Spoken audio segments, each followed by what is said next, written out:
মানুষ যত বড় তার নাম হবে ছোট। মহাবিশ্বের সবচাইতে শ্রেষ্ঠ যে মহামানব আমাদের প্রিয় নবী, চিল্লায় বলেন ঠিক কিনা? গোটা বিশ্বের মানুষ তার প্রশংসা করে। এই বিশ্বনবী সাল্লাল্লাহু আলাইহি ইসলামের এক শব্দে নাম, কি নাম তার? মুহাম্মদ, MUHAMMAD, মিম হা মিম দাল, মুহাম্মদ, এক শব্দে তার নাম। এত কিছু নাই, এত উপাধি নাই, লকব নাই, কত সুন্দর করে আল্লাহ তার নামে একটা কোরআনের সূরাও দিলেন। জোরে বলেন ঠিক কিনা? এই নবীর প্রশংসা শুধু আমরা করি না, গোটা বিশ্ব করে। গোটা বিশ্বের মানুষ আমার নবীর প্রেমে ভালোবাসায় মাতোয়ারা।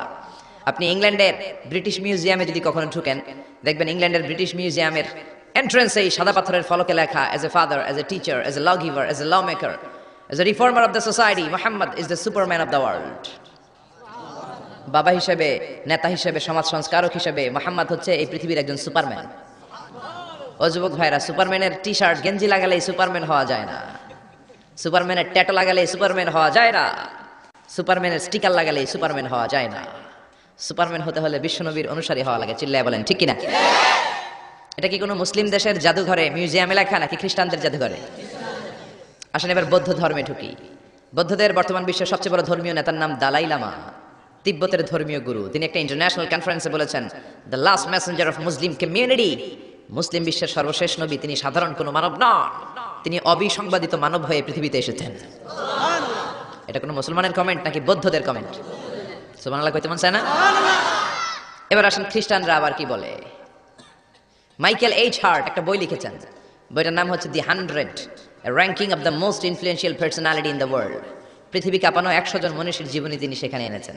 সেখানে তিনি তার ধর্মের নবী জেসাস ক্রাইস্ট, যিশু খ্রিস্টের জীবনী এনেছেন, মুসা আলাইহিস সালামের জীবনী এনেছেন, জোসেফ, ইউসুফ আলাইহিস সালামের জীবনী এনেছেন, আব্রাহাম মানে ইব্রাহিম আলাইহিস সালামের জীবনী এনেছেন, আদম আলাইহিস সালামের জীবনী এনেছেন, আইনস্টাইনের জীবনী এনেছেন, আইজাক নিউটনের জীবনী এনেছেন, দালাই লামার জীবনী এনেছেন, গোটা বিশ্ব কাঁপানো সব নেতাদের জীবনী এনেছেন। কিন্তু তিনি খ্রিস্টান হয়েও সর্বপ্রথমে র্যাঙ্কিং এ যাকে 1 নম্বরে রেখেছেন, তিনি হচ্ছেন আমার নবী, আপনার নবী, পেয়ারা নবী, বিশ্ব নবী মুহাম্মদুর রাসূলুল্লাহ সাল্লাল্লাহু আলাইহি সাল্লামের নাম। এটা এই বইয়ের লেখক কি কোনো মুসলমান না খ্রিস্টান? এবার আসেন হিন্দু ধর্মের একটু ঢুমারি। মহাত্মা গান্ধীর নাম শুনছেন? ভারতের অবিসংবাদিত নেতা, ব্রিটিশ খেদাও আন্দোলনের পুরোধা। তিনি বারেট ল করেছেন লন্ডন থেকে, পেশায় একজন ব্যারিস্টার। তিনি ভাবলেন সবসময় মুসলমানদের একজন নবীর কথা শুনি আমার হিন্দুস্থানে, সবাই বলে মোহাম্মদ, মোহাম্মদ কে? মোহাম্মদ দেখি তো, তার একটা জীবনী গ্রন্থ পড়ি। তো 2 খণ্ডের একটা জীবনী গ্রন্থের প্রথম খণ্ড উনি পেলেন। উনি ভাবলেন ভূমিকাটা, বইয়ের ভূমিকাটা পড়ে রেখে দেব, পুরোটা পড়ার দরকার নাই। কিন্তু ভূমিকা পড়ার পরে পুরো জীবনী পড়ার আগ্রহ, কৌতূহল, কিউরিওসিটি তার অন্তরে ঢুকিয়ে দিল কে? আল্লাহ। পড়তে শুরু করলো। বিশ্বনবীর শৈশবকাল, কৈশোরকাল, যৌবনকাল, তার বিবাহ, তার সমাজনীতি, তার রাষ্ট্রনীতি, তার আন্তর্জাতিক নীতি, তার মাক্কি জীবন, তার মাদানী জীবন। পড়তে পড়তে প্রথম খণ্ড শেষ। এখন দ্বিতীয় খণ্ড পড়ার দরকার আছে না নাই? দ্বিতীয় খণ্ড তো তার কাছে নাই। তিনি একবার ইন্ডিয়ার পুরাতন লাইব্রেরিগুলোকে তন্ন তন্ন করে খুঁজে দ্বিতীয় খণ্ড জোগাড় করলেন, সেটাও পড়লেন। পরে তিনি অবাক। তিনি কমেন্ট করলেন, I have scanned lot of biographies in my life, but the biography of last messenger Muhammad was an unique, unparalleled and fantastic biography I've ever read. চিল্লায় বলেন আল্লাহু আকবার।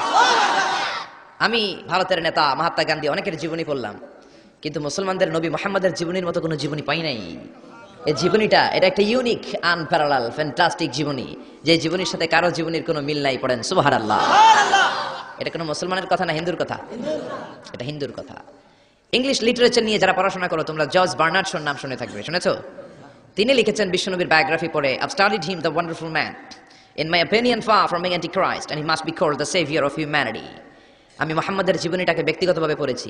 আমার পক্ষ থেকে তাকে খ্রিস্টান বিরোধী বলাতে দূরের কথা, তাকে মানবতার ত্রাণকর্তা বলতে হবে। চিল্লায় বলেন সুবহানাল্লাহ।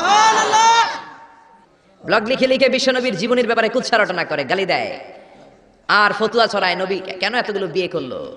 11 জন বিবি কেন তার? 2 জন দাসী কেন তার?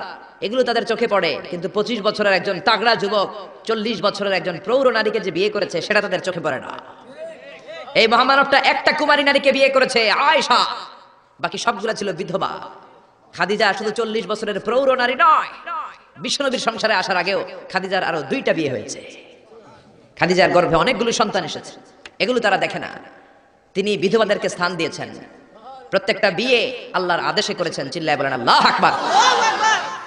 মায়েশার চেহারাটা সাইয়েদনা জিবরাইল রেশমি কাপড়ের মধ্যে করে বিশ্বনবীর কাছে এসে বললেন, ইয়া রাসূলুল্লাহ, দেখেন তো মেয়েটাকে কেমন লাগে। বিশ্বনবী বললেন, ভালো লাগে, কিন্তু মেয়েটা কার? সাইয়েদনা জিবরাইল বললেন, আপনার বন্ধু আবু বকরের মেয়ে, পছন্দ হয় কিনা বলেন। বিশ্বনবী বললেন হয়। তার কয়েকদিন পরে ডিরেক্ট প্রপোজ, আল্লাহর কাছ থেকে সরাসরি প্রপোজাল এসেছে। জিব্রাইল ছবি নিয়ে এসে বললেন, ইয়া রাসূলুল্লাহ, আল্লাহ প্রপোজাল পাঠিয়েছেন, বিয়ের প্রস্তাব। আমি হলাম বিয়ের ঘটক, আল্লাহ হলেন বিয়ের কাজী। বিষ্ণু বললেন, জিব্রাইল রে, তুমি যদি বিয়ের ঘটক হও, আল্লাহ যদি হয় বিয়ের কাজী, আমি মোহাম্মদ রাজি। বিয়ে হয়ে গেল। এভাবে প্রত্যেকটা বিয়ে বিশ্বনবী সাল্লাল্লাহু আলাইহি ওয়াসাল্লাম আল্লাহ তাআলার অর্ডার পেয়ে করেছেন, নিজের মন গড়া করে নাই। ওই নবীর বিরুদ্ধে যারা কথা বলে, এগুলো মানুষ নয়, এগুলো অমানুষ। জোরে বলেন ঠিক কিনা? এগুলো জাহান্নামের নরকীট আর পিতৃ পরিচয়হীন জারদ সন্তান। জোরে বলেন ঠিক কিনা? এজন্য সরকারের উচিত আইন করে এই ব্লগারদেরকে বাইতুল মুকাররমের স্কয়ারের সামনে জুমার পরে ফাঁসিতে ঝুলিয়ে দেয়া। আমার নবীর বিরুদ্ধে যারা কথা বলবে তাদের ঠাঁই বাংলার জমিনে হতে পারে না। এজন্য ব্লগার আর নাস্তিকগুলোর বিরুদ্ধে আমাদেরকে এক থাকতে হবে।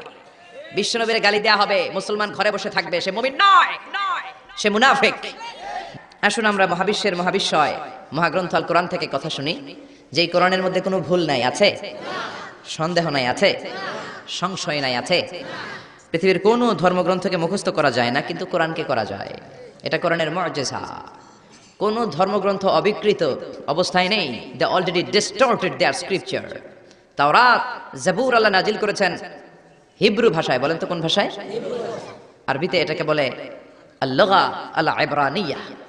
ইবরানি ভাষায় নাজিল করেছেন। ইনজিলকে আল্লাহ তাআলা নাজিল করেছেন সুরিয়ানি ভাষায়। আর এই কোরআনকে আল্লাহ তাআলা নাজিল করেছেন কোন ভাষায়? রব্বুল আলামিন বলেন, ইন্না আনজালনাহু কুরআনান আরাবিয়ান লাআল্লাকুম তাআকিলুন। ও নবী, এই কোরআনকে আমি সুরিয়ানি ভাষায় পাঠাই নাই, ইব্রানি ভাষায় পাঠাই নাই, চাইনিজ ভাষায় পাঠাই নাই, ইংলিশ ভাষায় পাঠাই নাই। কোরআনকে আল্লাহ কোন ভাষায় পাঠালেন? এজন্য আরবি শিখতে রাজি আছেন তো? ছেলে মেয়েদেরকে কোরআনের ভাষা শিখাবেন। কোরআনের ভাষা আরবি ভাষা। কোরআনের ভাষা শিখলে ফ্যামিলিটারে বরকতময় করে দিবে কে? আল্লাহ। আবার এই কোরআনটাকে রব্বুল আলামিন বিশ্ব নবীর জীবনে সবচাইতে দামি মুআজিজা করে পাঠালেন। মুআজিজা মানে হচ্ছে মিরাকেল। মিরাকেল মানে হচ্ছে অলৌকিক বিষয়।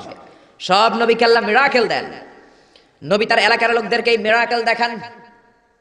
এই মিরাকেল দেখিয়ে দেখিয়ে নবী তাদেরকে ইমানদার বানান। সব নবীকে মিরাকেল দেয় কে? মিরাকেল। আবার মিরাকেল আক্কেল একটা কি জানা আছে? ওইটা না, অলৌকিক বিষয় যেটা নবী দেখান এলাকার মধ্যে। বিশ্বনবীকে আল্লাহ এরকম অনেক মিরাকেলস দিয়েছেন, অলৌকিক বিষয় দিয়েছেন। বিশ্বনবী আঙ্গুল দিয়ে চাঁদের মধ্যে ইশারা করেছেন, চাঁদ ভেঙে দুই ভাগ হয়েছে। কোন ঠিক কিনা? এটা অলৌকিক বিষয় না? আপনি আমি পারবো? পৃথিবীর কোন আল্লাহর ওলি পারবে? কিন্তু বিশ্বনবী পেরেছেন। চিল্লায় বলেন ঠিক কিনা? এরকম হাজার হাজার মুআজিজা রব্বুল আলামিন বিশ্বনবীকে দান করেছেন। কিন্তু হাজার মুআজিজার মধ্যে থেকে বিশ্বনবীর জীবনে সবচাইতে দামি মুআজিজার নাম হলো কোরআন। কি নাম? চিল্লায় বলেন কি নাম? এই কোরআন হচ্ছে জীবিত মুআজিজা, a live miracle in the story of last messenger। সব নবীকে এরকম আল্লাহ মিরাকেল দিয়েছেন, অলৌকিক বিষয়। দাউদ আলাইহিস সালামের মিরাকেল মুআজিজা আছে না নাই? ওয়া আলান্না লাহুল হাদীদ।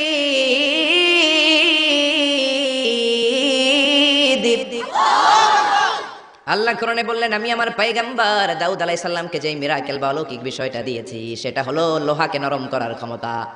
সাইয়েদনা দাউদ আলাইহিস সালাম লোহার মধ্যে ধরলে লোহা গলে যেত, নরম হয়ে যেত। এই পৃথিবীতে সর্বপ্রথম সাইয়েদনা দাউদ আলাইহিস সালাম ছুরি বানিয়েছেন, দা বানিয়েছেন, কোদাল বানিয়েছেন, রামদা বানিয়েছেন। সাইয়েদনা দাউদ আলাইহিস সালামের আগে কেউ পৃথিবীতে কোনোদিন ছুরি বটি আর দা বানাতে পারে নাই। কারণ তিনি লোহা ধরলে গলে যেত, নরম হয়ে যেত। উনি ওইটাকে একটা স্ট্রাকচার প্যাটার্নে নিয়ে ছুরি বানাতেন। এই যে আমার সামনে মাইকেল লোহা, আমি মিজানুর রহমান আজহারী গায়ের যত জোড় আছে, এরকম বাঁকা করলে লোহা বাঁকা হবে নাকি? লোহা গলে নরম হবে নাকি? আপনি ধরলে নরম হবে? কিন্তু দাউদ আলাইহিস সালাম লোহাকে টাচ করলেই গলে নরম হয়ে যেত। পাথর দিয়ে চাপটা করে করে যেমন খুশি তেমন ছুরি বানাতেন, দা বানাতেন, শাবল বানাতেন। এটা আর কেউ পারতো না, কারণ এটা দাউদ নবীর মুআজিজা। চিল্লায় বলেন ঠিক কিনা? দাউদ আলাইহিস সালাম ইন্তেকাল করলেন, পৃথিবীতে নাই নাকি আছে? দাউদ নবী বেঁচে আছে? উনি নাই, উনি চলে গেলেন। উনি চলে যাওয়ার পর কেউ কি উনার পরে আর লোহাকে এরকম গলাতে পেরেছে নাকি? নরম করতে পেরেছে নাকি? তার মানে দাউদ নবী শেষ, সাথে সাথে দাউদ নবীর মুআজিজাও শেষ। জোরে কোন ঠিক কিনা? দাউদ নবী চলে গেলেন, দাউদ নবীর মুআজিজাও চলে গেল। জোরে বলেন ঠিক কিনা? এরপরে মুসা আলাইহিস সালামের মুআজিজা আছে না নাই? আমা তিলকা বিয়ামিনিকা ইয়া মুসা। ও মুসা, তোমার ডান হাতে কি? সাইয়েদনা মুসা আলাইহিস সালাম বললেন, হিয়া আসায়া, এটা আমার লাঠি। এই লাঠি ছিল মুসা আলাইহিস সালামের মুআজিজা। মুসা আলাইহিস সালামের লাঠি মাটিতে গেড়ে দিলে গাছ হয়ে যেত, সাগরে রেখে দিলে ব্রিজ হয়ে যেত, ফেরাউনের সামনে রেখে দিলে বিশাল অজগর সাপ হয়ে যেত। কোন সুবহানাল্লাহ। মুসা আলাইহিস সালাম চলে গেলেন, ইন্তেকাল করলেন, কিন্তু ওনার লাঠিটা পৃথিবীতে ছিল। মুসা নবী মরে গেলেন, কিন্তু ওনার লাঠি ছিল। কিন্তু উনি চলে যাওয়ার পরে ওনার এই লাঠিটা দিয়ে কেউ কোনোদিন সাপ বানাতে পেরেছে নাকি? গাছ বানাতে পেরেছে নাকি? ব্রিজ বানাতে পেরেছে নাকি? তার মানে মুসা নবী শেষ, সাথে সাথে মুসা নবীর মুজিজাটাও শেষ। ধরে কোন ঠিক কিনা? মুসা নবী চলে গেলেন, মুসা নবীর মুজিজাও চলে গেল। ঈসা আলাইহিস সালামের মুজিজা আছে না নাই? ঈসা নবীর মুজিজা, ইট ওয়াজ ভেরি ডেঞ্জারাস মুজিজা ইন দ্য ওয়ার্ল্ড। পৃথিবীর সবচাইতে ভয়ঙ্কর মুজিজা ছিল ঈসা নবীর মুজিজা। আল্লাহ বললেন ওয়া উবরিউল আকমাহা ওয়াল আবরাসা ওয়া উহয়িল মাউতা বিইযনিল্লাহ। ঈসা আলাইহিস সালামের মুজিজা, উনি বলেন আমি আল্লাহর আদেশে জন্মান্ধ, রাত কানা, দিন কানা রোগীর চোখকে ভালো করে দেই। অন্ধ রোগীর চোখে হাত বুলিয়ে দিলে, ঈসা নবী হাত বুলিয়ে দিলে ওই লোকটার চোখ ভালো করে দিত কে? আবার চামড়ায় শ্বেত রোগী, ধবল রোগী, কুষ্ঠ রোগীর গায়ে হাত বুলিয়ে দিলে হাত ভালো করে দিত কে? আবার কবরের সামনে দাঁড়িয়ে, লাশের সামনে দাঁড়িয়ে সাইয়েদনা ঈসা নবী যদি বলতেন ইয়া আব্দুল্লাহ কুম বিইযনিল্লাহ, কবরের লাশ দাঁড়িয়ে যাও, মুহূর্তে লাশ দাঁড়িয়ে যেত। সুবহানাল্লাহ। মরা লাশ জীবিত হয়ে যেত। এটা ওনার মুজিজা। এই হরিণ সামনে আয়, লাফিয়ে লাফিয়ে হরিণগুলো সামনে চলে আসতো। উনি দেখে দেখে চুজ করতেন কোন হরিণের গোশত খাবেন, ওই হরিণটারে হাতে নিতেন, ছুরি নিয়ে নিজ হাতে হরিণের গলায় ছুরি বসিয়ে জবাই করতেন। চামড়াটা কেটে কেটে গোশতগুলো আগুন দিয়ে ঝলসে ঝলসে বারবিকিউ করে খেতেন, কিন্তু হরিণের হাড্ডি খেতেন না। কি খেতেন না? গোশত খেতেন, হাড্ডি খেতেন না। হাড্ডিগুলোর স্তূপ করে জমা করে রাখতেন। খাওয়ার পরে হাড্ডির দিকে ইঙ্গিত করে বলতেন কুম বিইযনিল্লাহ, ও হরিণের মরা হাড্ডি, আল্লাহর আদেশে জীবিত হয়ে জঙ্গলে চলে যা। বলতে দেরি হতো, মরা হাড্ডি থেকে জীবিত হরিণ হয়ে জঙ্গলে যেতে দেরি হতো না। এটা ঈসা আলাইহিস সালামের মুজিজা। উনি মৃত জিনিসকে জীবিত করতে পারতেন। উনিও চতুর্থ আকাশে চলে গেলেন। উনি চলে যাওয়ার পরে উনার কোনো খ্রিস্টান উম্মাত, কোনো অন্ধরোগীর চোখের মধ্যে হাত বুলালে চোখ ভালো হবে নাকি? চোখের পাওয়ার যেটা আছে ওইটাও যাইব, ঠিক কিনা? ধবল রোগী, শ্বেত রোগী, কুষ্ঠ রোগীর গায়ের মধ্যে হাত বুলিয়ে দিলে রোগ ভালো হবে নাকি? মরা লাশের সামনে দাঁড়িয়ে যদি বলে কুম বিইযনিল্লাহ, ও লাশ তুই মুহূর্তের মধ্যে জীবিত হয়ে দাঁড়িয়ে যা, লাশ দাঁড়াবে নাকি? এই ঈদগাতে মাঝে মাঝে জানাজার নামাজ হয় না? ধরেন আজকে একটা জানাজার নামাজ, সামনে লাশ, আপনারা দাঁড়ায় আছেন। একজন সামনে যায়, লাশের সামনে যায় বলে এই লাশ তুই দাঁড়া, এই তুই দাঁড়া। আপনারা কি বলবেন? বলবেন লাশ দাঁড়ানোর আগে তুমি একটা পাবনা টিকিট কেটে আসো। জোরে বলেন ঠিক না? কারণ মাথার মধ্যে ঝামেলা ঢুকেছে, পাগলামি ঢুকেছে, লাশ দাঁড়াবে না। আর লাশ দাঁড় করানো তো ঈসা নবীর মুজিজা। জোরে কোন ঠিক না? তার মানে ঈসা নবী চলে গেলেন, ওনার মুজিজাও চলে গেল। ওনার মুজিজা কেউ দেখাতে পারে না। ঈসা নবী শেষ, সাথে সাথে মুজিজাও শেষ। খেয়াল করে বুঝেন। দাউদ নবী চলে গেলেন, দাউদ নবীর মুজিজাও চলে গেল। মুসা নবী চলে গেলেন, মুসা নবীর মুজিজাও চলে গেল। ঈসা আলাইহিস সালাম চলে গেলেন, ঈসা নবীর মুজিজাও চলে গেল। বিশ্বনবী চলে গেলেন, বিশ্বনবীর মুজিজা কোরআন কি চলে গিয়েছে নাকি? বিশ্বনবীর সবচাইতে দামি মুজিজা কোরআন আছে না নাই? বিশ্বনবী ইন্তেকাল করলেন, বিশ্বনবীর উপর নাজিল হওয়া সবচাইতে দামি মুজিজা কোরআন কি ইন্তেকাল করেছে নাকি? কোরআন ইন্তেকাল করে নাই, কোরআন মরে যায় নাই, কোরআন চলে যায় নাই। Up to the day of judgement, up to the day of resurrection কোরআন থাকবে। কোরআন হেদায়েতের আলো ছড়িয়ে যাবে। চিল্লায় বলেন ঠিক কিনা? এজন্য জীবনের সব অঙ্গনে এই কোরআন মানতে রাজি আছেন তো? কিছু মানবেন, কিছু মানবেন না এমন না তো? তাফসীরুল কোরআনে আসবেন তো? এক তাফসীর মাহফিল ভালো লাগে না, গায়ে চুলকানি হয়, কিন্তু এই তাফসীর দিয়ে যে এদেশে কত খেদমত হয়েছে, কত কাফির মুসলমান হয়েছে, কত নাস্তিক আস্তিক হয়েছে, তার কোনো ঠিক নাই। জোরে কোন ঠিক কিনা? এদেশের একজন মুফাসসির আছে যার হাতে হাত রেখে হাজার হাজার অমুসলিম ইসলাম ধর্ম গ্রহণ করেছে। জোরে বলেন ঠিক কিনা? জেলখানাতে বন্দী। এখন জেলখানা বানানো হয় চোর বাটপারের জন্য। কার জন্য? এখন চোর বাটপার দেশের বাইরে, জেলের বাইরে, আর মুফাসসিরে কোরআন জেলখানার ভিতরে। চিল্লায় বলেন ঠিক কিনা? জেলখানায় কোনো মুফাসসির বসে বসে কাঁদলে তার জন্য চিন্তিত হওয়ার কারণ নাই। তার গুনাহগুলো মাফ করে দিচ্ছে কে? আল্লাহ। তাকে ওলিদের শিরোমণি বানিয়ে দিচ্ছে কে? আল্লাহ। আমরা বিপদ আসলে কষ্ট পাই, আল্লাহরে বকা দেই। রোগ আসলে কষ্ট পাই, আল্লাহরে গালি দেই। সাহাবারা রোগ আর বিপদ না আসলে ভয় পেয়ে যেতেন।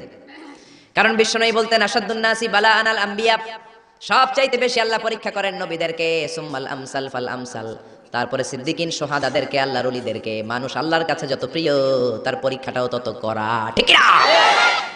এজন্য জেলখানায় কেউ থাকলে তার জন্য অত কষ্টের দরকার নাই, চিন্তার দরকার নাই। তার মর্যাদা বাড়িয়ে দিচ্ছে কে? আল্লাহ তার মর্যাদা বাড়িয়ে দিচ্ছে। তার জনপ্রিয়তার মতো জনপ্রিয়তা এই বাংলার জমিনে কারো নাই।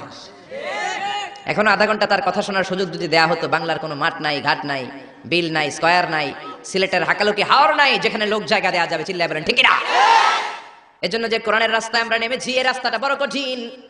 কালিমার দাওয়াত আপনি দিবেন, কালিমার কথা বলবেন, কালিমার পক্ষে থাকবেন, এই জিনিসটা এত সোজা না। কেউ আপনার রাস্তায় ফুল বিছিয়ে রাখবে না। এই রাস্তা কুসুমাস্তীর্ণ নয়, এটা কণ্টকাকীর্ণ। আপনাকে ঝুঁকি নিয়ে কথা বলতে হবে, আপনাকে ঝুঁকি নিয়ে ময়দানে কাজ করে যেতে হবে, ঝুঁকি নিয়ে কালিমার দাওয়াত দিতে হবে, চিল্লায় বলেন ঠিক না? এই কালেমার পথে আমরা উঠেছি, এই কোরআনের পথে আমরা নেমেছি। দুনিয়ার কোনো কিছু দিয়ে এই কোরআনের রাস্তা থেকে ফেরানো যাবে না, কোন ঠিক কিনা? বিশ্বনবীর কাছে অনেক প্রস্তাব ছিল, কাফিরেরা 3 দফা প্রস্তাব দিল। আব্দুল্লাহর বেটা মুহাম্মদ 3 দফা প্রস্তাব। কয় দফা? ও মুহাম্মদ, মদিনার নেতা হতে চাও? 1 দফা, নেতা বানিয়ে দেব। সম্পদ চাও? সম্পদ দিয়ে দেব। সুন্দরী নারী চাও? নারী দিয়ে দেব। এই কালেমার দাওয়াত ছেড়ে দাও, কোরআনের তাফসীর ছেড়ে দাও। বিশ্বনবী বললেন তোমাদের দফা 3টা, আমার দফা 1টা। সবাই বলল তোমার কি দফা? বিশ্বনবী বললেন লা ওয়াদাউ শামসা ফি ইয়ামিনি।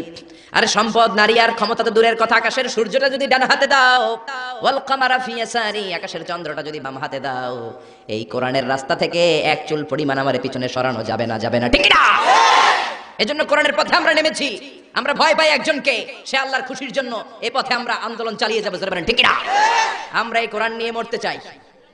কোরআনের পথে যেন আমরা থাকতে পারি, আল্লাহ যেন কবুল করে, আমরা পড়ি আমিন। আসুন সেই কোরআন থেকে আমরা কথা শুনি, সরাসরি কোরআন থেকে তাফসীর শুনি। রাজি আছেন তো? কষ্ট হচ্ছে না তো?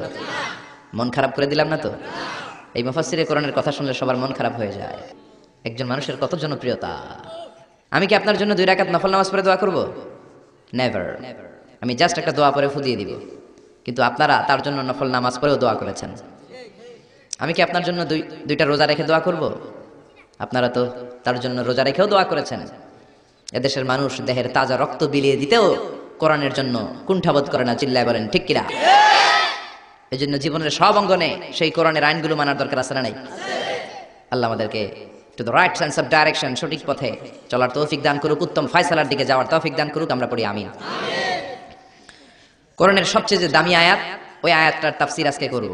বিশ্বনবীকে জিজ্ঞেস করা হলো আইয়ু আয়াতিন আযামু মিন কিতাবিল্লাহি ইনদাকা নবী, কোরআনের কোন আয়াতটা সবচাইতে বেশি দামি আপনি মনে করেন? বিশ্বনবী বললেন আযামু আয়াতিন মিন কিতাবিল্লাহি আয়াতুল কুরসি। সুবহানাল্লাহ। আল্লাহর কোরআনের মধ্যে 6666 আয়াত, কারো বর্ণনার মতে 6636 আয়াত, আরেক বর্ণনার মতে আরেকটা রিওয়ায়াত পাওয়া যায়। এই যতগুলো আয়াত কোরআনের মধ্যে আছে, সবচাইতে দামি আয়াতের নাম আয়াতুল কুরসি, ঠিক কি না? এতগুলো আয়াত থাকতে এটার দাম এত বাড়লো কেন? এটার এত মর্যাদাপূর্ণ আয়াত কেন? 5টা কারণে এই আয়াতের দাম বেশি। জোরে বলেন কয়টা? 1 নম্বরে আয়াতের মধ্যে রব্বুল আলামিন নিজের পরিচয় দিয়েছেন।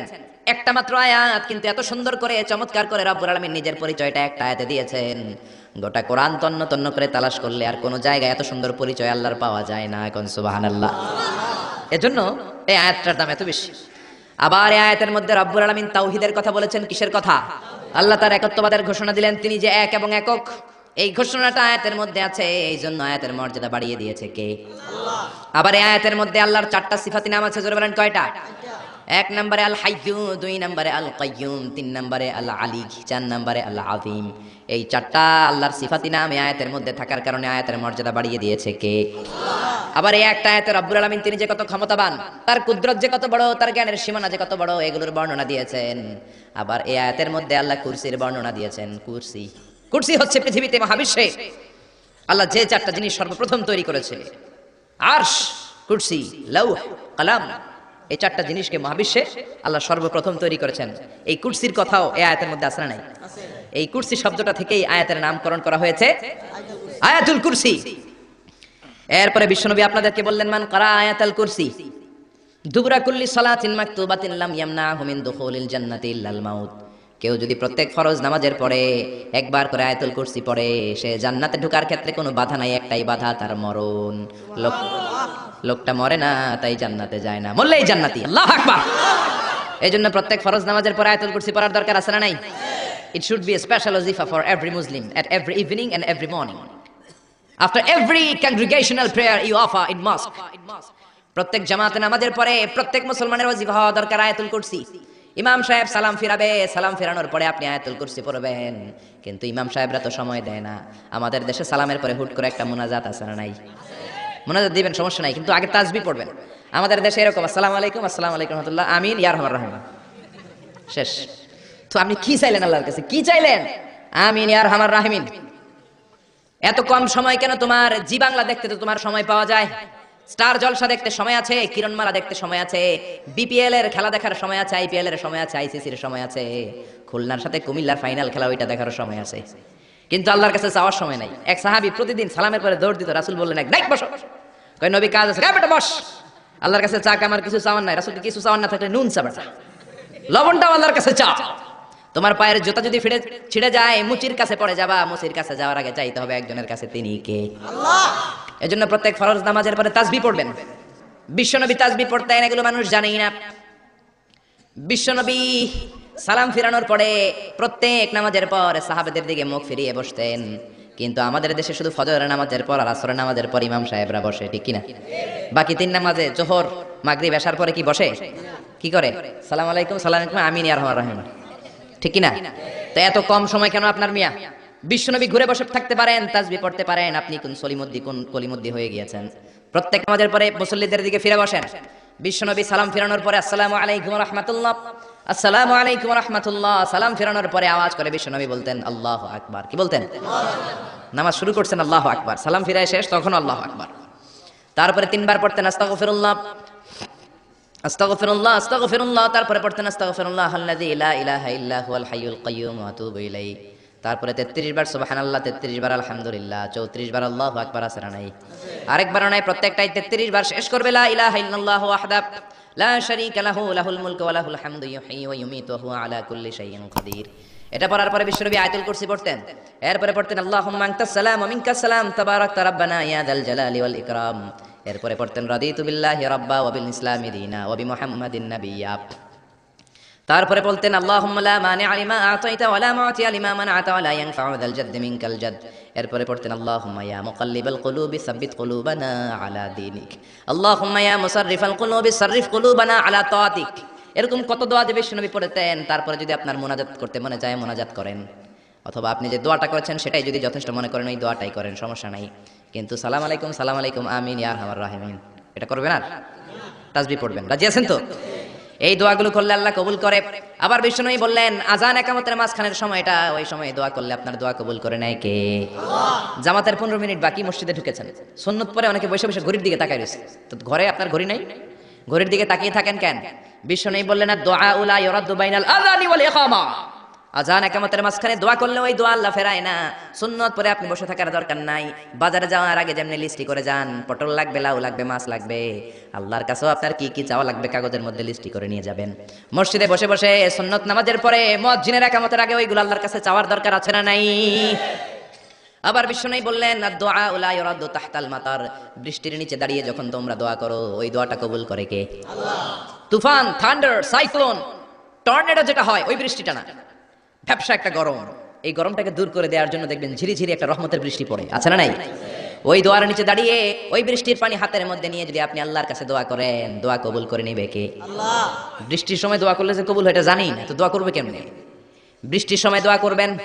আর এই দেশের মানুষ বৃষ্টি আসলে পাগল হয়ে যায়, গান বাজনা শুরু করে দেয়, আছে না নাই? এজন্য খবরদার, উপযুক্ত সময়গুলাতে আল্লাহর কাছে যদি আপনি দোয়ার মতো দোয়া করে দেন, আপনার দোয়া কবুল করে নেবে কে? আল্লাহ। এজন্য বিশ্বনবী বললেন খবরদার, ইযা আওয়াইতা ইলা ফিরাশিকা ফাকরা আয়াতুল কুরসি, রাত্রিবেলা যখন বিছানায় ঘুমাতে যাও, ঘুমাতে যাওয়ার আগে আয়াতুল কুরসি পড়ো। রাত্রিবেলা বিছানায় শুয়ে আয়াতুল কুরসি পড়লে জিন ভূত থেকে আপনার ঘরটারে হেফাজত করবে কে? রাতে ঘুমানোর সময় আয়াতুল কুরসি পড়বেন তো? It should be our special wazifa at every morning, at every evening for every Muslim. চিল্লায় বলেন ঠিক না? আবার বিশ্বনবী বললেন সকালবেলা যদি একবার আয়াতুল কুরসি পড়ো, সন্ধ্যা পর্যন্ত ফেরেশতা দিয়ে আপনার হেফাজত করবে কে? আল্লাহ। আবার সন্ধ্যাবেলায় যদি একবার তুমি আয়াতুল কুরসি পড়ো, সকাল পর্যন্ত তোমারে গার্ড দিবে কে? আল্লাহ। এটা আল্লাহর পাঠানো গার্ড, এঞ্জেল গার্ড, ফেরেশতাদের গার্ড। টাকা দিয়ে বডিগার্ড যে রাখে ওই বডিগার্ড না। বডিগার্ড তোমারে বাঁচাতে পারবে না। অনেক মন্ত্রীর দুই দিকে বডিগার্ড, গুলি লাগছে মন্ত্রীর কপালে, সবাই যে বডিগার্ডের ধরে, এই বেটা 50,000 করে বেতন বডিগার্ড, মন্ত্রী মূল্য কেমনে? বডিগার্ড আমি তো বডিগার্ড, আমি তো রুহু গার্ড না। রুহুর মালিক কে? আমি তো বডিগার্ড। বডি তো ঠিক আছে, বডি নিয়ে যাও, জোরে বলেন ঠিক কিনা?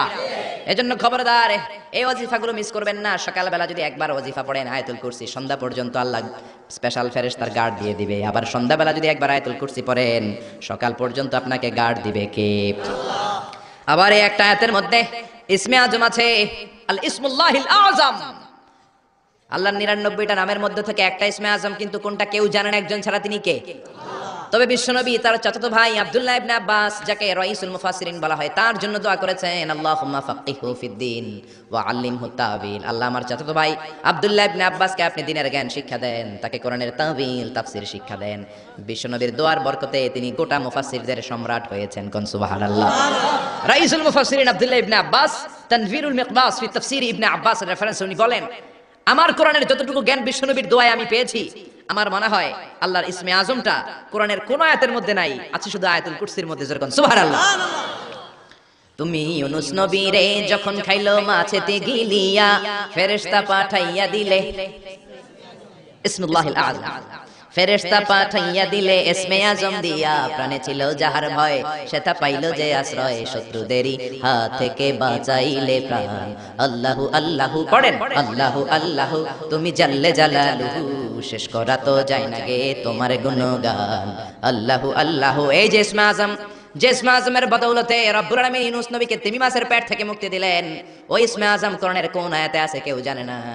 তবে আব্দুল্লাহ ইবনে আব্বাস বলেন, আমার মনে হয় আল্লাহু লা ইলাহা ইল্লা হুয়াল হাইয়ুল কাইয়্যুম, এই আল হাইয়ুল কাইয়্যুম এই শব্দটাই হলো ইসমে আজম। সুবহানাল্লাহ। এজন্য এই শব্দ দিয়ে দোয়া করবেন। বিশ্বনবী এই শব্দ দুইটার ওসিলা দিয়ে দোয়া করতেন। বিশ্বনবী দোয়া করতেন, ইয়া হাইয়্যু ইয়া কাইয়্যুম বিরহমাতিকা আস্তাগীস, ও হাইয়্যু ও কাইয়্যুম, আপনার বদৌলতে আপনার নামের ওসিলায় আপনার কাছে আমরা পানাহ চাই। বিরহমাতিকা আস্তাগীস, আস্তাগীস শব্দটা এসেছে আল গাইস থেকে, আল গাউস। গাউস মানে সাহায্যকারী। গাউসুল আজম কার নাম? নাকি আব্দুল কাদের জিলানীর নাম? খবরদার, গাউসে পাক আব্দুল কাদের জিলানী নয়, গাউসে পাক হলেন আল্লাহ। গাউসুল আজম আব্দুল কাদের জিলানী নয়, গাউসুল আজম হলো আল্লাহ। গাউস মানে সাহায্যকারী, আল আজম মানে মহান। মহান সাহায্যকারী তো একজন, তিনি কে? এজন্য খবরদার, আল্লাহর ওলিরে আল্লাহর ওলি বলে ডাকবেন। ওলিকে আল্লাহর চেয়ারে বসানোর দরকার নাই, যেরকম ঠিক কিনা? আব্দুল কাদের জিলানী অনেক বড় আল্লাহর ওলি ছিলেন, উনি নিজে কোনোদিন নিজের গাউসে আজম বলেন নাই। আপনি কেমন করে বলেন? আব্দুল কাদের জিলানীকে গাউসে পাক বললে আপনার নামটা মুশরিকদের কাতারে তুলে দিবে কে? এজন্য আয়াতুল কুরসিটা হবে আমাদের স্পেশাল ওয়াজিফা। সবাই সকাল সন্ধ্যা আয়াতুল কুরসি পড়বেন তো? পড়বেন তো? আল্লাহ আয়াতুল কুরসির শব্দটা শুরু করেছেন আল্লাহ শব্দ দিয়ে। কোন শব্দ দিয়ে? আয়াতুল কুরসির প্রথম শব্দটা কি? আল্লাহু লা ইলাহা ইল্লা হুয়াল হাইয়ুল কাইয়্যুম। আল্লাহ, এই শব্দটা দিয়ে আয়াতুল কুরসি শুরু। এই আল্লাহ শব্দটা আল্লাহর আসল নাম কি নাম? জোরে বলেন, কি নাম? এটাকে বলে ইসমুজ জাত। আল্লাহর জাতি নাম, আল্লাহর আসল নাম। আল্লাহ নিজেই আল্লাহর নাম রেখেছেন। আল্লাহর নাম রেখেছে কে? আপনার নাম আল্লাহ রাখেন নাই, আপনার নাম রেখেছে আপনার দাদা, আপনার নাম রেখেছে আপনার কাকা, আমার নাম রেখেছে আমার দাদা, আমার বাবা। গোটা বিশ্বের সবার নাম তার বাবা তার দাদারা রাখে, কোন ঠিক কিনা? কিন্তু আল্লাহর কি বাবা কিংবা দাদা আছে নাকি? তোমার নাম তো একজনের রেখে দেওয়া লাগবে। আল্লাহকে আমার দাদা নাই, আমার বাবা নাই, তোমাদের মতো আমার কাকা নাই, আমার নানা নাই, আমার নামটা আমি নিজেই রেখে দিয়েছি। আল্লাহু আকবার। আল্লাহ বললেন, ইন্নানি আনাল্লাহু লা ইলাহা ইল্লা আনা ফা'বুদনি ওয়া আকিমিস সালাতা লিযিকরি। ইন্নানি আনাল্লাহ, আমি হলাম আল্লাহ, আমি ছাড়া কোনো ইলাহ নাই, আমার শরণে নামাজ কায়েম করো। আল্লাহর নাম কেউ রাখে নাই, আল্লাহ নিজেই রেখেছেন, কোন ঠিক কিনা? আবার আল্লাহ নামে আল্লাহ ছাড়া দুনিয়াতে কেউ নাই। আল্লাহ নামে আল্লাহ ছাড়া দুনিয়াতে আর কেউ আছে? আল্লাহ ছাড়া আর কারো নাম কোনোদিন আপনি শুনছেন? আল্লাহ। আমি পৃথিবীর অনেক দেশ ঘুরছি, কম করে 1 ডজন, কম করে 1 ডজন দেশ আমি পৃথিবীতে ঘুরেছি। আমি কোথাও কারো নাম আল্লাহ শুনি নাই। আপনি শুনেছেন? কেউ শুনেন নাই। শুনবেন কোত্থেকে? কারণ আল্লাহ নামটা আল্লাহ ছাড়া আরো কারো নাই। চিল্লায় বলেন ঠিক কিনা? এমনকি কোনো নাস্তিকও তার নিজের নাম আল্লাহ বলে না, কোন শয়তানের গড ফাদারও নিজের নাম আল্লাহ বলে নাই, এমনকি ফেরাউনও তার নিজেকে আল্লাহ বলে নাই। ফেরাউন নিজেকে দাবি করেছে আমি বড় রব। ফাহাশারা ফানাদা ফাকালা আনা রাব্বুকুমুল আ'লা। মিশরের সব লোককে জড়ো করে সে বলে নাই আমি আল্লাহ, সে বলেছে আমি তোমাদের বড় রব, আমি তোমাদের বড় খোদা। আসলে খোদা না হুদা? জোরে বলেন, খোদা না হুদা? এই জন্য বেয়াদবটাকে রব্বুল আলামিন সাগরের লোনা পানির মধ্যে ডুবিয়ে ডুবিয়ে মেরেছেন। সাইয়েদনা মুসা আলাইহিস সালামকে মারার জন্য পেছন থেকে হামলা করা হলো।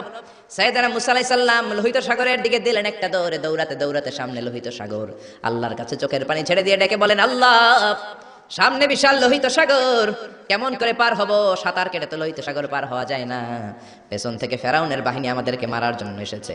আল্লাহ বললেন, মুসা, দোয়ার দরকার নাই, তোমার লাঠি দিছি কোন কাজের লাগে? লাঠি দিয়েছি ব্রিজ বানাবা, সাপ বানাবা, বড় বড় জিনিস বানাবা। তোমার হাতের লাঠিটা লোহিত সাগরের মধ্যে রেখে দাও, বিশাল রাস্তা আমি এমনিতেই বানিয়ে দেব। সাইয়েদনা মুসা আলাইহিস সালাম লাঠি ফেললেন, লোহিত সাগরের এক মাথা থেকে আরেক মাথা বিশাল রাস্তা। লোহিত সাগর আমি অনেকবার গিয়েছি।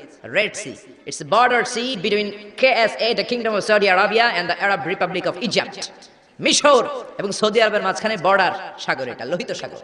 এটার এই মাথায় দাঁড়ালে ওই মাথায় সৌদি আরব। সুবহানাল্লাহ কইবেন না? জেদ্দা নগরী। এই লোহিত সাগরে ফেরাউন ডুবে মরেছে। অনেকে বলে নীল নদে ডুবে মরেছে, ভুয়া কথা। আমি ফেরাউনের দেশের মানুষ মিয়া, এই তো আমার কাছ থেকে শুনেন। আমি ফেরাউনের দেশে ছিলাম 5 বছর, নীল নদের পানি খেয়েছি আমি 5 বছর। সরাসরি নীল নদ থেকে নিয়ে খাই না। এবার মিশরের সরকার রিফাইনিং করে, পরিশোধন করে, পাইপলাইনের মাধ্যমে গোটা মিশরে ছড়িয়ে দিয়েছে। নীল নদ লম্বায় সবচেয়ে বড়, আড়াআড়িতে বড় নয়। আপনি ভালো সাঁতার জানলে আড়াআড়ি পাশের দিক থেকে আপনি নীল নদকে ক্রস করে ওদিকে চলে যেতে পারবেন, কিন্তু লম্বা এটা 6,695 কিলোমিটার লম্বা, পৃথিবীর সবচেয়ে বড় নদ। এটা জান্নাতের নদ। বিশ্বনবী যখন মেরাজে গেলেন, 2টা নদী সিদরাতুল মুনতাহা থেকে জান্নাতে চলে যায়, আর 2টা নদী জান্নাত থেকে পৃথিবীর দিকে নামে। বিশ্বনবী ডেকে বললেন, জিব্রাইল, যেই 2টা নদী জান্নাত থেকে দুনিয়ায় নামে, এই নদীটার নাম কি? বিশ্বনবী বললেন, একটা ইরাকের ফোরাত নদী, আর একটা হলো আপনার ভাই মুসার দেশ মিশরের নীল নদী। কোন সুবহানাল্লাহ। ফেরাউন বলল, আমি জীবনে মুসারে আসতে দিব না পৃথিবীতে। আল্লাহ বললেন, তোর ঘরে আমি মুসারে বড় করে ছাড়বো। কোন ঠিক কিনা? মুসার মা মুসা আলাইহিস সালামকে সিন্ধুকে করে এই নীল নদে ভাসিয়ে দিয়েছেন। ফেরাউন এই নীল নদে মরে নাই, সে মরেছে লোহিত সাগরে মরে। বিশাল লোহিত সাগরের রাস্তা হয়ে গেল। সাইয়েদনা মুসা আলাইহিস সালাম আল্লাহর শুকরিয়া করে বনি ইসরাইলের মুমিন বান্দাদেরকে নিয়ে, তার কর্মীদেরকে নিয়ে, তার অনুসারীদেরকে নিয়ে, তার সদস্যদেরকে নিয়ে রওনা হলেন। দৌড়াতে দৌড়াতে লোহিত সাগরের এই মাথা থেকে ওই মাথা চলে গেলেন। ফেরাউন ইন দ্য মিন টাইমে চলে এসেছে তার বাহিনী নিয়ে। এসে দেখে মাশাআল্লাহ এত সুন্দর রাস্তা, বিশাল ব্রিজ, চমৎকার শক্ত ব্রিজ, বাঁশ টাস দেওয়া হয় না, যে ব্রিজের ভিতরে দেওয়া হয়েছে শক্ত রড। এই ব্রিজ দেখে তো মহা খুশি, মনে হয় যেন ওর বাবার টাকায় ব্রিজ বানানো হয়েছে। সে অর্ডার করলো, march on the bridge, march on my soldiers on the bridge and try to reach মুসাস।